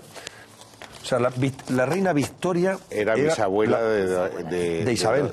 No, bisabuela de Felipe, que le bautizó. Y era de Isabel II, Victoria, abuela, ¿no? Abuela de Isabel Era II. hija de una princesa Beatriz, Victoria Beatriz, Victoria Eugenia. Victoria Eugenia. O sea, de la reina Victoria en tercera generación. De tercera generación. Bueno, en cualquier caso, familias son. Está claro. Y como tal la ha tratado la reina Isabel al príncipe Felipe, como antes lo hizo hace 31 años con su padre. ¿Cómo va el barómetro, Susana? Pues les estamos preguntando a nuestros espectadores si está justificado ese abucheo que ha recibido esta mañana Manuela Carmena. Y de momento el sí sigue ganando con un 68% de los votos de nuestros espectadores frente a un 32% que opinan lo contrario, que no estaría justificado esos abucheos recibidos por la alcaldesa de Madrid. Rifirrafe hoy en el Congreso entre Rajoy y Iglesias. A Iglesias le molesta mucho, claro, que le citen Venezuela, pero a ver, es que lo de Venezuela lo llevan ellos impreso a fuego, ¿eh? Lo llevan aquí. Lo llevan aquí, efectivamente, aquí. Aquí y en el bolsillo, lo llevan en el bolsillo y aquí, en los dos lados. Claro, Iglesias va y le toca la corrupción a Rajoy y dice, sí, pues ahora te vas a enterar. Yo te voy a responder con lo que más te duele. Venezuela y el trinque. Se está quedando solo en escena internacional, porque hasta Ecuador, que era un país del ALBA, un país bolivariano, después de las últimas elecciones en que ha ganado Lenín Moreno, en la OEA se abstuvieron en la condena que la OEA quería hacer a Venezuela. Nicaragua sigue apoyándolos, pero tiene un acuerdo de asociación con la Unión Europea. idea. Es decir, yo creo que el fenómeno bolivariano ha perdido mucha fuerza además, no solo por el ALBA, es que la caída de Kirchner en Argentina y la caída de Rousseff en Brasil les ha privado de mucha fuerza en CELAC, en el organismo que agrupa a los países americanos que no son los países anglosajones, digamos desde México hasta Cabo de Hornos. Es decir, ¿recuperamos el debate? Yo creo que se está quedando en un sitio, siempre han estado en el mal lado de la historia, ¿no? Pero es que cada vez está más solo, es en ese mal lado de la historia. Vean lo que ha pasado en el Congreso. Las operaciones fraudulentas de la Púnica, estimadas por los investigadores, superarían los 500 millones de euros. Ya sé que a usted esto les hace gracia. Con 500 millones de euros se podría costear el ingreso hospitalario de 1 millón de personas.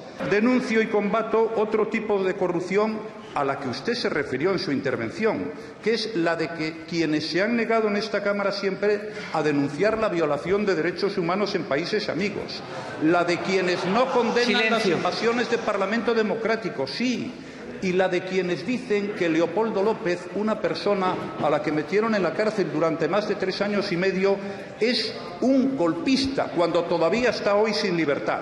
Esa es la corrupción de los valores democráticos, la que ustedes practican porque ustedes les han pagado y no son libres, señor Iglesias, para defender posiciones.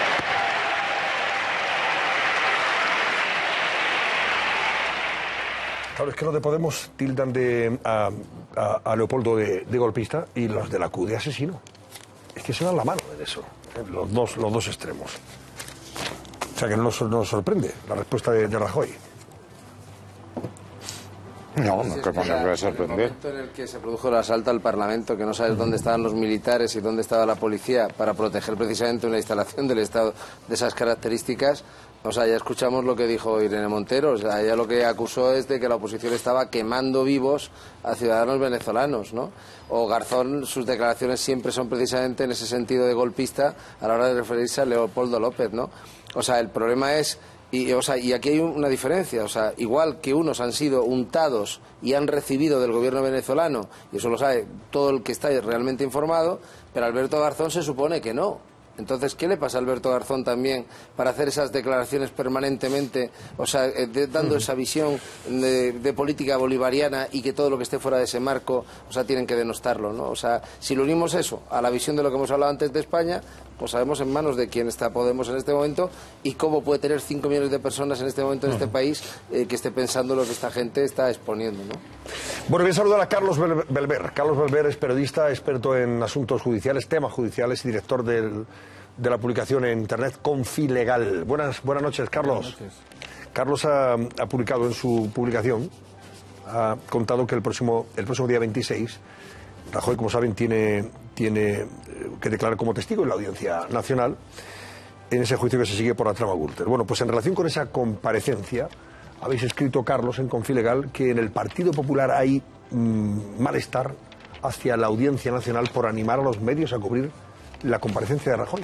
Pero lo que ha hecho la Audiencia Nacional es lo lógico, quiere decir, es la primera vez que un presidente de gobierno va a declarar, entonces han puesto el mecanismo en automático y la Oficina de Comunicación ha convocado o ha avisado a los medios para que desde el día 17 pues se acrediten.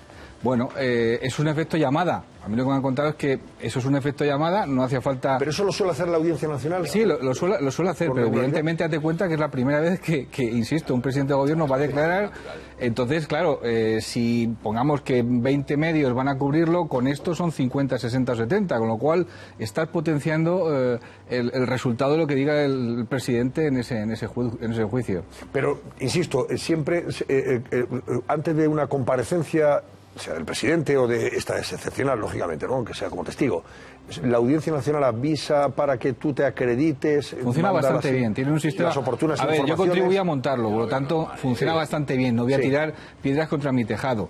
Entiendo desde el Partido Popular que estén molestos por el hecho de que se haga una convocatoria a todos los medios, que lo que ha hecho ha sido crear el efecto llamada para que vayan más medios a cubrir justamente eso. Lo que entiendo es que el Partido Popular esté dolido, efectivamente, por el hecho en sí de que el presidente del gobierno tenga que ir a declarar como testigo. Pero me parece injusticia que es normal que haya desatado expectación mediática. Si yo voy como testigo a la Audiencia Nacional no va nadie, pero es que quien va a ir es el presidente del Gobierno. Por tanto, me parece que evidentemente los medios de comunicación se acreditan con todo el sentido, Jaime, del mundo, ¿no? Lo que ha querido ha sido cubrirse un poco las espaldas ante la avalancha de medios que se le viene. Normalmente hay periodistas acreditados en la audiencia que son siempre los mismos y que ya están acreditados. Normalmente no tienen que repetir esas acreditaciones. Yo no estoy criticándolo, cuidado. No, ni yo tampoco. Pero es normal que ante todos los medios que van a ir a cubrir esa información, la audiencia lo que hace es habilitar espacios, ver cuántas cámaras van a estar, cuántos periodistas van a ir, y entonces un poco... Pero esto, Fátima, no es lo importante. A ver, lo importante es lo que también publicábamos, y es analizando de por qué ha sucedido esto. Claro. A ver, yo pongo sobre la mesa mi posición. Es el presidente de Gobierno. Me da lo mismo que fuera Pablo Iglesias, que fuera Pedro Sánchez o que fuera el Sun Corda. Es la primera vez que van a declarar. Ahí es un elemento de estigmatización muy importante. Evidente. Entonces, esa declaración se va a utilizar también políticamente.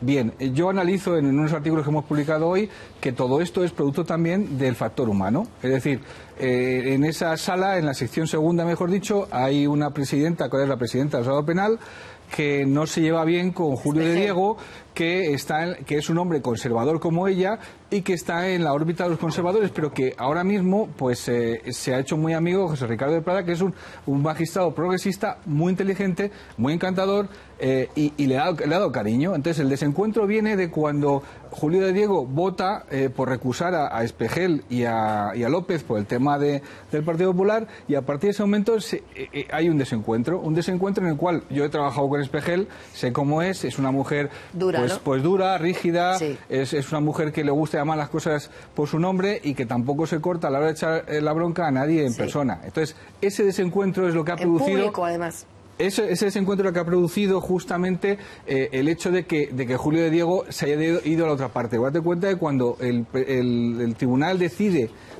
que vaya Rajoy a declarar, son 2 contra 1. Bien, en lógica tendría que haber sido 2 contra 1 para hacerlo a través de... a todos nos llamó la atención el cambio de sentido de ese voto. A mí me vas a perdonar porque... como doy mucha credibilidad a lo que tú estás diciendo, porque tú estás al tanto y eres un experto en materia judicial en este caso, lo que nos estás queriendo decir es que el hecho de que al final uno de los que estaban por no citar a Rajoy a declarar como testigo se pasara al otro bando, lo hizo por cuestiones que tenían que ver más con la índole personal, porque si eso es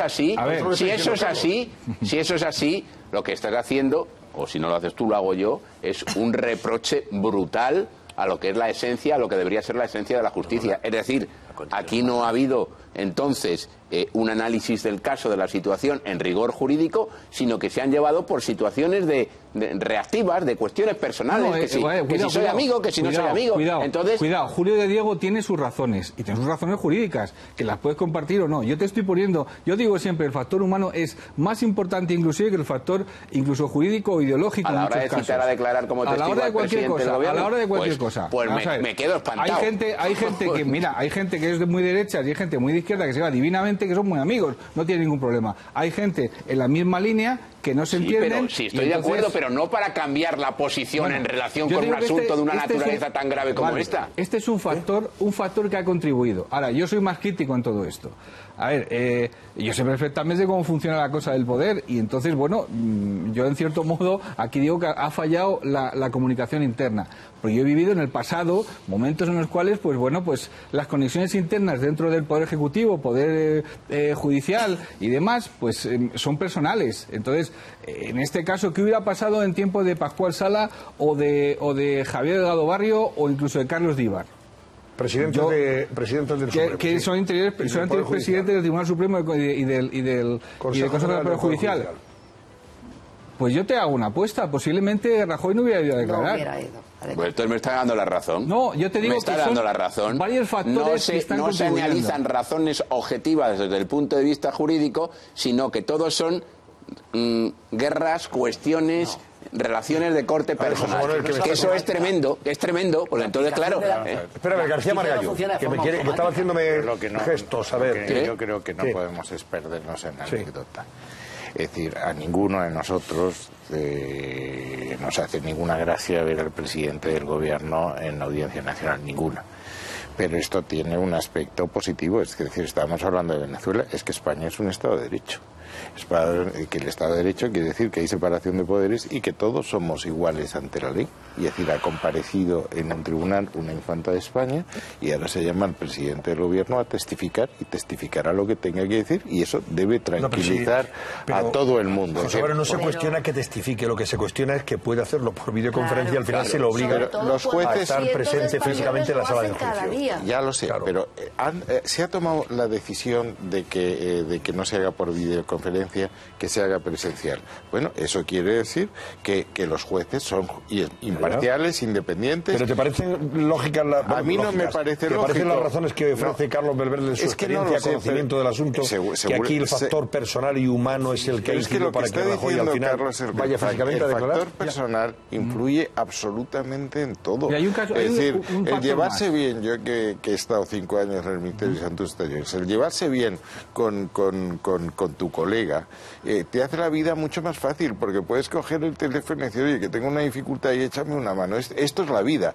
Si yo no me llevase bien contigo, pues no me traería al programa, claro. Lógico, pero esto es un tema muy serio, Así es que lo único que digo, estamos hablando de que yo todo esto, que no venga aquí no te estigmatizo. Vamos a ver si lo que conseguimos es que esta noticia no se desvirtúe. Es decir, el presidente del gobierno va como testigo, punto. Claro. Es decir, no se puede sacar una foto y decir es que va en otra calidad. Que esto es así, pues será así, pero vamos, a mí lo que me tranquiliza, insisto, es que en España funciona el Estado de Derecho. Carlos, y eso debe tranquilizar. Y este gobierno ha sido el que más ha... A ver, si yo fuera tu jefe de comunicación, adoptaría directamente esa posición. Esto es el Estado de Derecho, el artículo 14 de la Constitución, somos todos iguales ante la ley y estamos encantados de ir. Eso ante las cámaras de televisión yo lo hago, evidentemente hay que hacerlo, hay que defenderlo a muerte. Otra cosa es que fuera de las cámaras de televisión pues vaya maldiciendo y diciendo, bueno, es que esto se podía haber evitado. Yo pienso en el presidente de mi país, es decir, me da lo mismo de lo que sea. Yo entiendo que en este caso, cuando vaya Rajoy a declarar, pues evidentemente se va a recordar que el Partido Popular está como responsable y subsidiario, que la mayor parte de la gente que está sentada allí pues han sido altos cargos de la finanza del Partido Popular, y va a ser muy probable que esa conexión pues no se mantenga y de alguna forma pues va a salir marcado como, no digo como imputado, pero la idea va a ser esa. Hay otro caso, por ejemplo, más, hay un dato muy importante acerca de las relaciones personales. Concha Espejel es la nueva presidenta de la Audiencia Nacional, de la Sala de lo Penal de la Audiencia Nacional. El día 25 nombran a Concha Espejel presidenta de la Sala de lo Penal, sucediendo a Grande Marlaska. El día 30 sale el auto del tribunal, partido entre 2-1, diciendo que Rajoy tiene que ir a declarar. Pero es que luego después, cuando ella toma posesión, ella es la presidenta, la Sala Penal está dividida en 4 secciones, 4 tribunales. Ella era la presidenta del tribunal de la sección segunda, donde está Julio de Diego. Pues bien, ella ha dejado la sección segunda y ha pasado a la primera, la que estaba antes de Grande Marlaska, que ha dejado el puesto suyo de esa sección de presidenta libre. Evidentemente ya no tiene que ver con Julio de Diego porque no forma parte de su sección. A mí me dice claramente que bueno que la cuestión personal en este caso ha jugado un papel muy importante y bueno, se puede negar, pero la realidad es esa, el factor humano es esencial. El único que quería que Rajoy compareciera. Bueno, José Ricardo Prada es un magistrado brillante, progresista, brillante, y le ha dado el cariño. A ver, dijámoslo claramente, que lo suyo no lo han dado a Julio de Diego. Vamos, y de 3, 2 han votado a favor de que vaya. Sí, pues eso, las cosas suceden como suceden. Bueno, el problema ya no solamente es el hecho de que vaya a declarar y la pena de telediario que va a soportar en un juicio, insisto, en el que no se le juzga a él, que va como testigo. El problema también es la que le van a montar fuera del juzgado, porque se la van a montar, porque ya están organizando manifestaciones. Claro, Podemos encargado ya de mandar allá a los concentraciones, con lo cual se la van a montar fuera y se la van a montar garaje, ¿no? En el coche. Pero el ruido va a estar por fuera. Es igual, fuera hay cámaras y hay gente. Ese día por la mañana hay programas especiales en las televisiones. Claro, el día 26. Sin lugar a ninguna duda. Y yo estoy de acuerdo con el ministro que hay dos vías, que en este caso se van a solapar indefectiblemente. Una es la vía procesal, un juicio, va en condición de testigo, y no tendría ninguna importancia si no fuera porque el que va como testigo se llama Mariano Rajoy Brey, es presidente del gobierno de España, y sus adversarios políticos y las terminales mediáticas de sus adversarios políticos le van a intentar hacer desde el punto de vista político picadillo. Eso tenemos que estar preparados para eso. Yo creo que somos perfectamente conscientes desde hace mucho tiempo. Yo creo que hiciera lo que hiciera, esas terminales mediáticos harían lo mismo. Claro. Quiero decir, si fuera pero si le pones ya en carne mortal al presidente del gobierno sentado en un banquillo, si no llega ahí presencial, ¿por qué no ha ido? Déjeme que termine. Si fuera a través del plasma, sería a través del plasma, una vez más, Mariano Rajoy. Esto es normalización democrática. Que el Partido Popular, y yo soy miembro del Partido Popular hace mucho tiempo, no está contento de que vaya nuestro presidente. Claro que no. Estaría bueno, porque además creemos firmemente que no tiene por qué. Porque además se va a juzgar una cosa que, dos cosas. Una cosa de dos pueblos, de una campaña electoral de dos pueblos, que sabemos que no tiene nada que ver ni ningún cargo de él, que es Majadahonda y Pozuelo. No se está juzgando otra cosa. Con lo cual ya lo sabemos. Claro, ahora normalización democrática. Y con respecto a las relaciones personales, claro que tienen que ver. Pero dicho eso, yo solamente opero de una manera bien, ni de izquierda ni de derechas.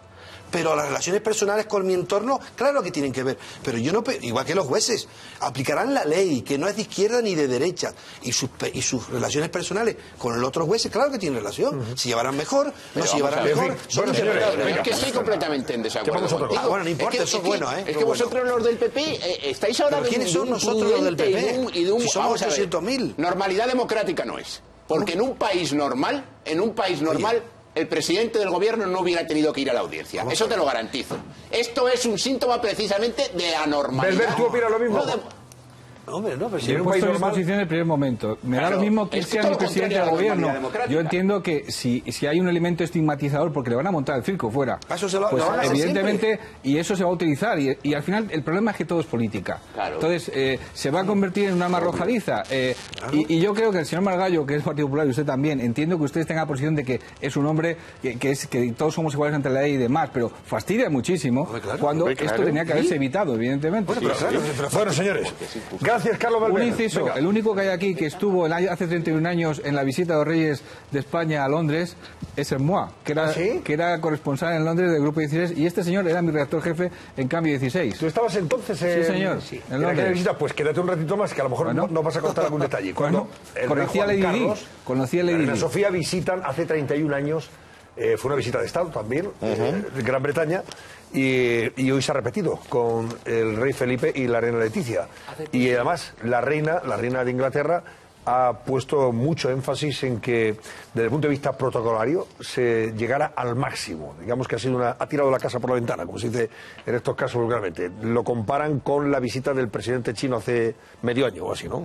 Cuando estuvo también. O sea que desde el punto de vista protocolario, impecable. Hace 31 años ibas a Harrods y te parecía el otro mundo, el más allá. Y ahora vas y casi como el Corte Inglés. ¿Cómo casi? Ya quisiera Harrods como el Corte Inglés. Que yo estuve hace relativamente poco tiempo y no tiene nada que ver. Es mucho mejor nuestro Corte Inglés. Lo único que sigue siendo el otro del más allá son los taxis. Los taxis, Los taxis siguen siendo el más allá. Venga, Paz Llamas, nos cuenta cómo ha ido la visita. Venga. Hace 31 años que no se producía esta imagen. La visita de la Casa Real Española al país británico. Con esta cercanía, la reina Isabel saludaba a nuestros reyes. Por delante les espera una apretada agenda junto a la monarca británica. Don Felipe, junto al duque de Edimburgo, han pasado revista al primer batallón de la Guardia Irlandesa. Al término del saludo de la Guardia Real, ha tenido lugar la interpretación del himno nacional español por la delegación británica, acto al que se ha sumado la primera ministra Theresa May.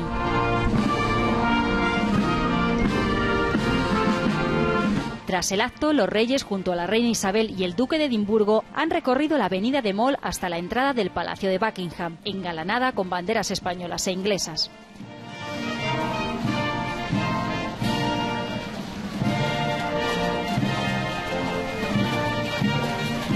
El encuentro de esta mañana entre los reyes con el príncipe Carlos y su esposa, la duquesa de Cornualles, ha sido fugaz y un tanto aparatoso.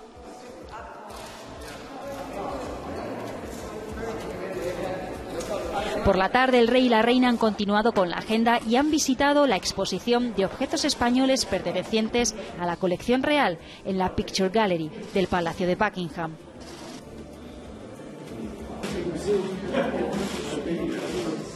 Más relajadamente, los reyes han tomado el té en Clarence House con el príncipe Carlos y la duquesa de Cornualles antes de desplazarse al Palacio de Westminster, lugar donde se encuentran las cámaras del Parlamento británico. Allí, Felipe IV ha ofrecido un emotivo discurso. El Reino Unido, en ejercicio de su soberanía y de su legalidad constitucional, ha decidido dejar de ser miembro de la Unión Europea siguiendo el procedimiento establecido en los tratados. Es una decisión que, aunque nos entristece, respetamos plenamente. En estos momentos está teniendo lugar la cena de gala ofrecida por Su Majestad la Reina de Inglaterra en honor de Su Majestades los Reyes de España.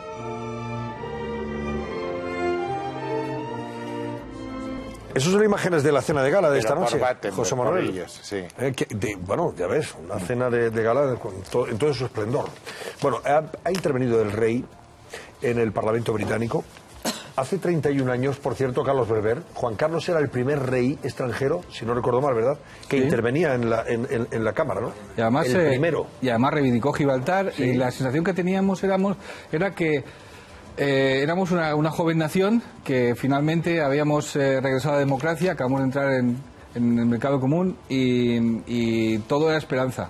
Era maravilloso. The Spaniards éramos los que estábamos de moda allí. En aquella época tuvimos una recepción en la embajada española, no recuerdo quién era el embajador, pero me acuerdo que me encontré a Lady Di, que estaba como perdida, está en la mitad, y hay un montón de gente por alrededor, y le dije a un amigo mío, vamos a ver a Lady Di. Y entonces empezamos a hablar con ella y me dice, ¿alguno de ustedes es de Lola?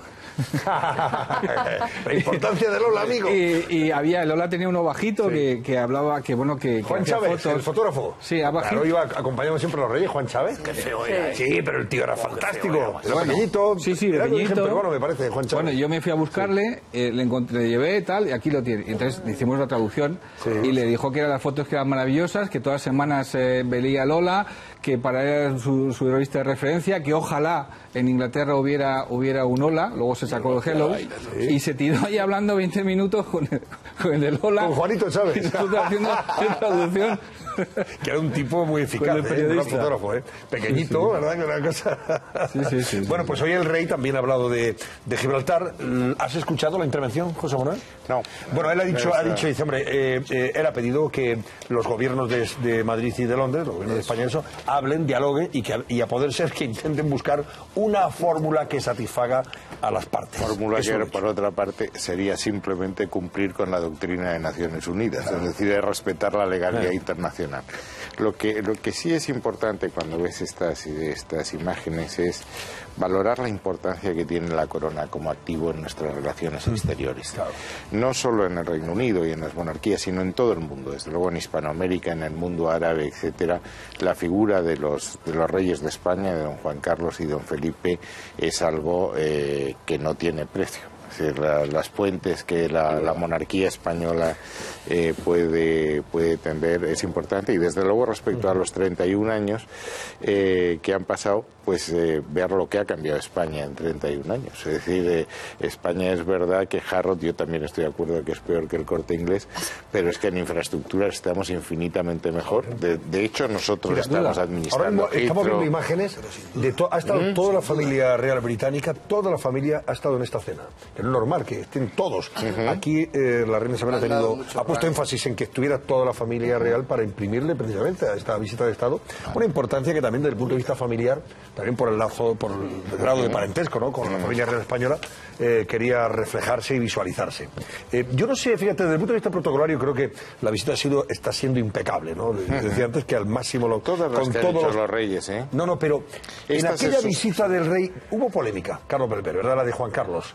¿En Inglaterra? Quizá porque si algo falló desde el punto de vista protocolario a la hora de recibirle. ¿Qué hubo?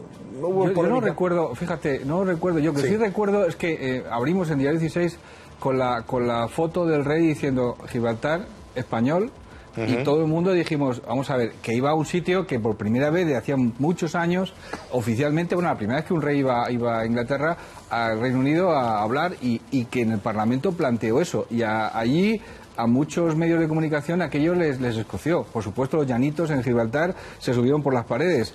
Pero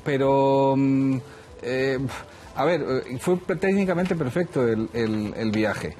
Ahora, por ejemplo, no está la reina madre, que en aquel tiempo tenía 90 y tantos años, estaba ¿Ya tenía 90 y tantos años? No, hace 31 años no tenía 90 y tantos años. En aquel tiempo, tenía 90 y tantos años, estaba conservada en Gin and Tonic, muy simpática. Diario, ¿verdad? Muy simpática, tremendamente simpática. Diario que le iba muy bien a la reina madre, ¿verdad? Tremendamente simpática y, bueno, la verdad es que en aquella época todos los periodistas que hablamos con el príncipe Carlos, eran todos muy accesibles. La sensación era que nosotros estábamos de moda.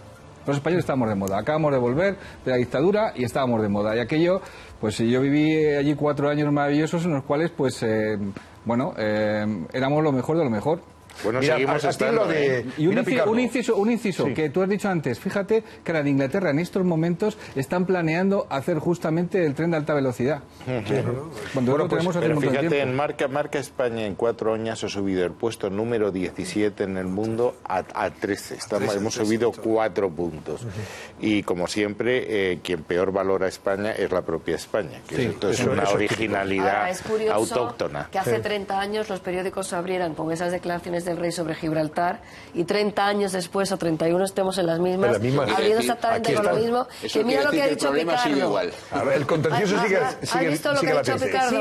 Mira, ha acusado al rey de un comportamiento antidemocrático, de jugar con Gibraltar como si fueran fichas de ajedrez, y recuerda: en Gibraltar la gente ha hablado alto y claro. Nosotros hemos expresado democráticamente nuestro deseo de ser 100% british.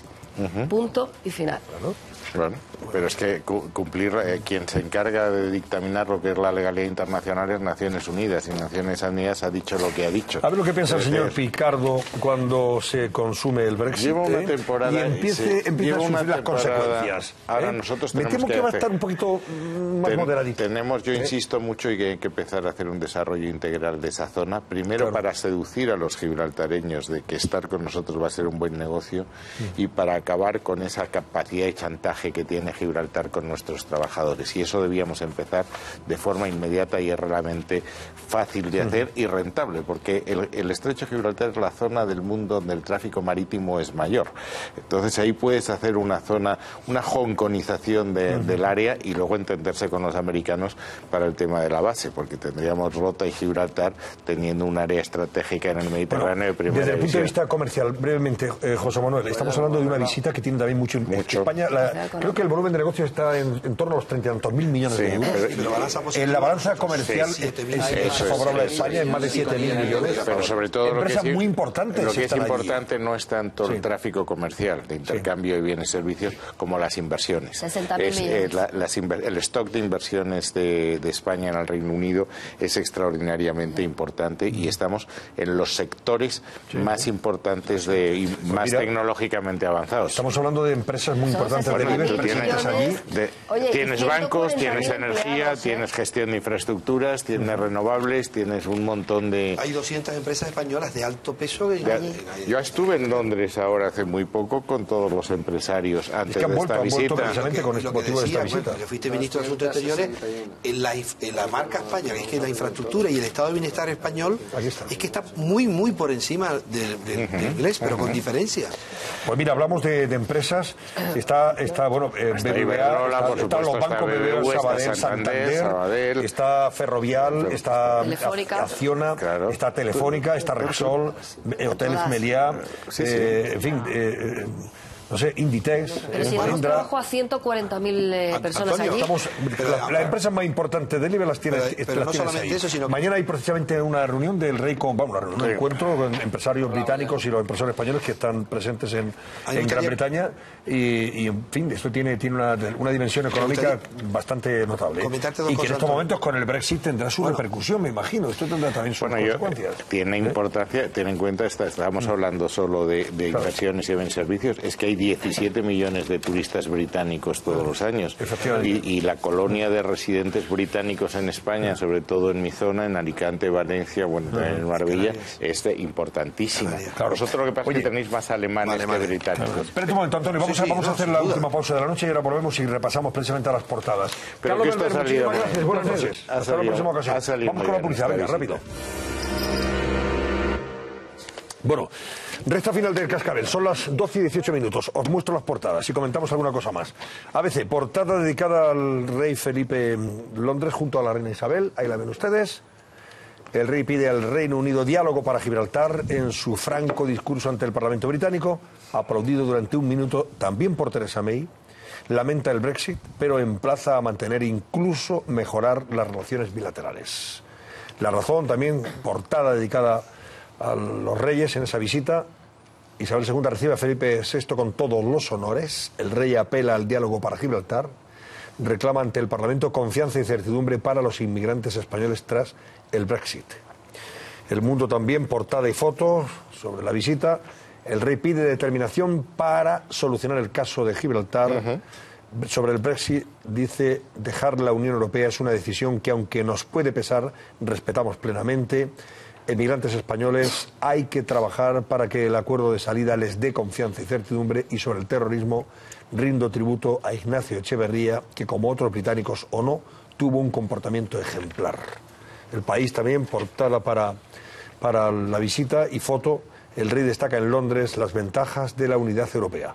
El proyecto de integración europeo ha traído una estabilidad y una prosperidad sin precedentes, ha afirmado ante el Parlamento. Y también La Vanguardia le dedica la foto de portada y el pie de foto, más que una visita. La reina Isabel dispuso ayer un recibimiento por todo lo alto para los reyes de España, como muestra ese paseo en la carroza real. Hasta Theresa May dejó de acudir al Parlamento para agasajar a Felipe VI. Bueno, pues ven ustedes que es el asunto que manda las portadas. Pero también se habla, lógicamente, de Cataluña. José Manuel García Margallo dice La Razón: tensión entre el presidente Puigdemont y su vicepresidente Junqueras por quién asume el referéndum. Aquí es lo de... A ver, a mí me da risa, cógelo tú que a mí me da risa. El líder de Esquerra quiere que todos firmen la compra de urnas. No es un problema de quién asuma, es un problema de quién firme y quién tome la decisión. ¿Quién aprieta el botón? Por eso dice el País, espera, que leo, voy a leer más titulares y así me das tu opinión y a ver qué va a pasar en agosto. Junqueras quiere implicar a todo el gobierno en la consulta, dice el País. El vicepresidente propone que la compra de urnas sea una decisión compartida. Aquí no quiere cargar con el marrón a él, evidentemente. El líder de Esquerra quiere que el martes todo el gabinete asuma las consecuencias del acto ilegal. Y la Universidad de Barcelona respalda dividida un referéndum pactado.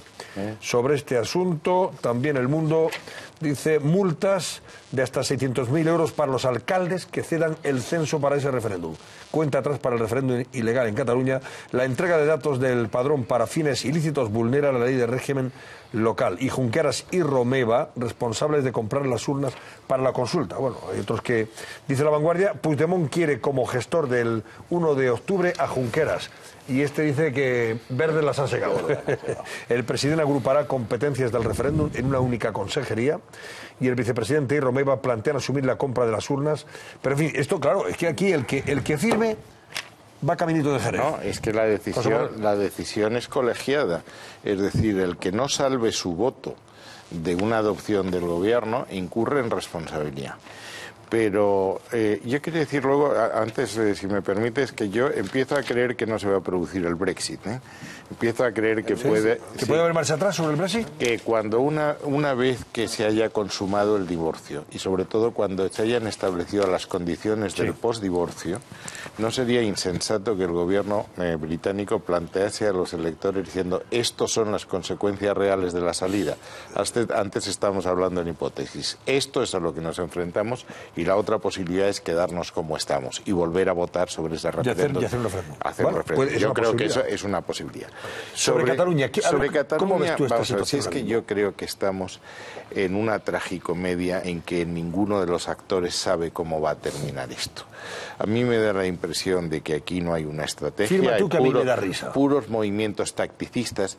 Dicen los chinos que cuando un tonto señala a la luna, cuando alguien señala a la luna con el dedo, los tontos miran al dedo. Y aquí estamos en el puro tacticismo de qué va a pasar sin decir cuál es la solución final de este tema, que a mi juicio, y mientras eso esté latente, va a condicionar la política española por mucho tiempo. Yo creo que nos podemos encontrar con un accidente no previsto en cualquier momento. ¿Qué significa un accidente no previsto? Pues puede ocurrir que porque la famosa ley de autodeterminación de Cataluña no ha sido aprobada. Tiene que ser aprobada por el gobierno. El gobierno catalán. El gobierno catalán lo manda al Parlamento. ¿Eso puede ocurrir en agosto? Yo creo han habilitado en la segunda quincena de agosto, han establecido unas reglas completamente antidemocráticas, es decir, es una ley que se presenta sin posibilidad de enmienda, los grupos parlamentarios tienen un solo turno de 20 minutos y se acabó. Pero es que antes de eso, en el momento en que el gobierno apruebe esta ley... Que podría ser a partir del 15 de agosto, ¿no? Sí, vale. Yo creo que puede ser ahí. El Tribunal Constitucional la tiene que anular y suspender, y al día siguiente la mesa del Parlamento tiene que decidir si admite a trámite esa ley o no. Si la admite, la da curso, es un acto de desobediencia grave que lleva como consecuencia la inhabilitación. O sea, que el Tribunal Constitucional advertiría si ustedes admiten a trámite. Es que la modificación del Tribunal Constitucional, parece que el artículo 80 y tantos, habla de notificaciones personales, se les notificará. Más tenga usted en cuenta que hay ya 2 informes de los letrados del Parlamento y hay un informe del Consejo de Garantías Estatutarias, que es una especie de Consejo de Estado, diciendo que esto que están haciendo es contrario a la Constitución, al Estatuto, y que no respeta los derechos de los diputados y los grupos parlamentarios por estas restricciones. Pero insisto, la mesa se reúne y tienen que tomar la decisión si se admite a trámite o no, insisto, de una ley que está suspendida. Si eso ocurre, hay que inhabilitar. Y si al día siguiente los miembros de la mesa que están inhabilitados pretenden seguir ejerciendo sus funciones, algo habrá que hacer. ¿Y qué hay que hacer? A ver. Pues hay que decir que usted no puede seguir ejerciendo sus funciones. ¿Tiene que mandar a los mozos de escuadra? Y decirle a estos señores que las fórmulas es inmediato, ¿no? ¿O sí? Yo creo que este escenario está previsto para la segunda quincena de agosto. Por eso digo la inhabilitación. La inhabilitación tiene que ser automática, tiene que ser automática, Esther. No pueden tramitar algo que el Tribunal Constitucional ha suspendido. La inhabilitación individual de cada uno de los que voten. Habrá que tomar una decisión, pero jurídicamente es claro como el agua clara. Es decir, oiga, esto es una ley que el Tribunal Constitucional ha dicho que es nula, que está suspendida, y que cualquier acto de ejecución de una ley suspendida es pura y simplemente un acto de desobediencia. Dos cositas que me gustaría preguntar. El Gobierno ha dicho que no va a cumplir lo que diga el Tribunal Constitucional. El gobierno catalán lo ha dicho. Segundo, me quedé el otro día con la idea que querían en agosto sacar la agencia de la Hacienda. Querían poner a funcionar antes de nada su agencia tributaria. No sé si vamos a ver. Ellos están y hay una sentencia muy reciente que habla de la ilegalidad que supone ir creando estructuras de Estado. Ellos están creando estructuras de Estado para darle al botón en el momento en que se les ocurra, pero tener eso preparado. Pero no, el problema es una vez que esa ley haya sido suspendida, cualquier acto de ejecución, insisto, del Parlamento, o del gobierno, si el gobierno se empeña en hacer los preparativos del referéndum, está ejecutando una ley, insisto, que ha sido declarada inconstitucional. Y sí, y es un acto de desobediencia. Si es que el escenario el que nos contemplamos es dramático, porque es que aquí cualquiera puede cometer un error. Y yo creo, vuelvo a insistir, el panorama de división que tienen dentro les inhabilita. Porque nadie quiere asumir esa responsabilidad, José Manuel. Pues claro. Porque si tú asumes esa responsabilidad... Mira, pero no solo es un tema de responsabilidad. Entonces, no, aquí todos firmamos, porque es que, claro, eso tiene consecuencias. No, ahora, si no hay que firmar, si es que, insisto, con que patrimonio. El tema económico. Claro, que insisto, después de la ley, cuando haya cualquier acto de ejecución, de compra de urnas, de censo, de no sé qué, eso es un acto que toma el gobierno en su totalidad, es un órgano colegiado, y solamente se salvaría aquel que salvase su voto y que conste en acta que yo no estoy en contra. Sí. No es un problema de firmar, por eso el titular no es un problema de que usted como parte de un órgano colegiado o salva su voto o es corresponsable solidario de lo que aquí está pasando. Y entonces es obvio que ningún gobierno de España puede tolerar una desobediencia de este tipo. Y cuanto antes nos demos cuenta de eso, mejor. O sea, que tú crees que pueden aprovechar agosto, el Ferragosto... No, es que lo han dicho. Para llevar a cabo el primer paso de... Claro, si es que ellos, yo creo que quieren llegar...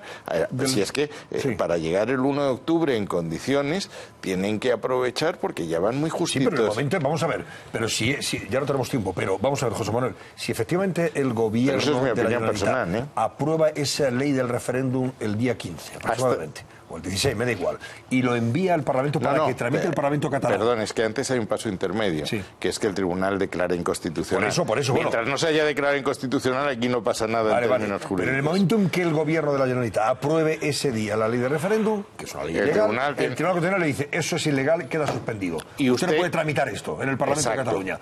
A pesar de que ellos lo envían, desde el punto de vista... lo envían al Parlamento catalán. Eso es. Vale. Si obedecieran, ahí se paraba todo. Y aquí, aquí pasa pero si siguen adelante, es cuando tendrá que intervenir los Mossos de Escuadra o alguien. Pues claro, si dicen, no, a mí me da igual lo que diga el Tribunal Constitucional, nosotros seguimos tramitando esta ley. Es que nos reunimos, rebatimos, aprobamos... Claro, si es que lo han dicho. Han dicho que aquí es una sustitución de un ordenamiento, que es el ordenamiento español, por otro ordenamiento, que es el de la famosa República Catalana. Y dicen que no reconocen más autoridad que la del Parlamento. No reconocen el Congreso, el Senado, el Tribunal Constitucional, no reconocen nada. Cerramos, señores, que me piden que nos vayamos. A ver, Susana, cierra por favor el barómetro. ¿Cómo ha quedado? Pues sí, cerramos las líneas. Les estábamos preguntando si está justificado el abucheo a Manuela Carmena y ahí tienen los resultados. Un 81% ha opinado que sí, así que amplia mayoría parece sí, frente a un 18% que opinaba lo contrario. Y por cierto, tengo que decir que somos trending topic en Twitter. Ah, pues está muy bien. Eso es porque ustedes han participado activamente en las redes sociales con este programa. Pues ahora nos vamos con qué hashtag, por cierto. Con el hashtag del programa. Del programa, no, pero sobre algún tema en concreto. Ningún tema en concreto. El programa es trending topic en Twitter. Pues nos alegramos. Vamos a ver, Detrás de la Verdad, que les dejo ahora enseguida con Detrás de la Verdad. ¿Qué nos adelantáis? Patricia Betancor, buenas noches. Buenas noches, Antonio. Recuperadas varias fotos borradas del móvil de Diana Quer. Unas instantáneas que podrían ser fundamentales para saber qué ocurrió con la joven. ¿Dónde se hicieron? ¿Se tomaron aquella noche? Y lo más importante, ¿quién las borró y por qué? Y tras hablar ayer en este programa en exclusiva con el padre de la niña presuntamente torturada y asesinada por su propio tío, durante el día de hoy todo el entorno de Nayara ha tenido que ir a declarar. ¿Eran conscientes de lo que estaba pasando? ¿Se podría haber evitado este brutal crimen? Enseguida hablamos de este tema. Estos son solo algunos de los temas que vamos a tratar esta noche. Ya saben que hay muchas formas de contar las cosas y la nuestra, como siempre, estar detrás de la verdad. Enseguida volvemos, Antonio. Pues enseguida damos paso. Gracias, Patricia Betancor. Jaime González, adiós. Adiós, Fátima Iglesias, adiós. Alfonso Rojo, Antonio Alarcó, Esther Jaén y Luis Salvador. Y a José Manuel García Margallo. Creo que ya no nos vemos hasta después de vacaciones. Que tengan igualmente. Buena usted también. Que tenga una buena singladura también. A lo mejor le llamo, Oiga, no descarte que se produzca cualquier acontecimiento y le ponga un ave y se viene de Alicante aquí, ¿no? Sí, no quiere usted mojarse ya más. Usted se moja en la playa, aquí ya no. Bueno. Lo dejamos ahí entonces. Hasta mañana por nuestra parte. Buenas noches.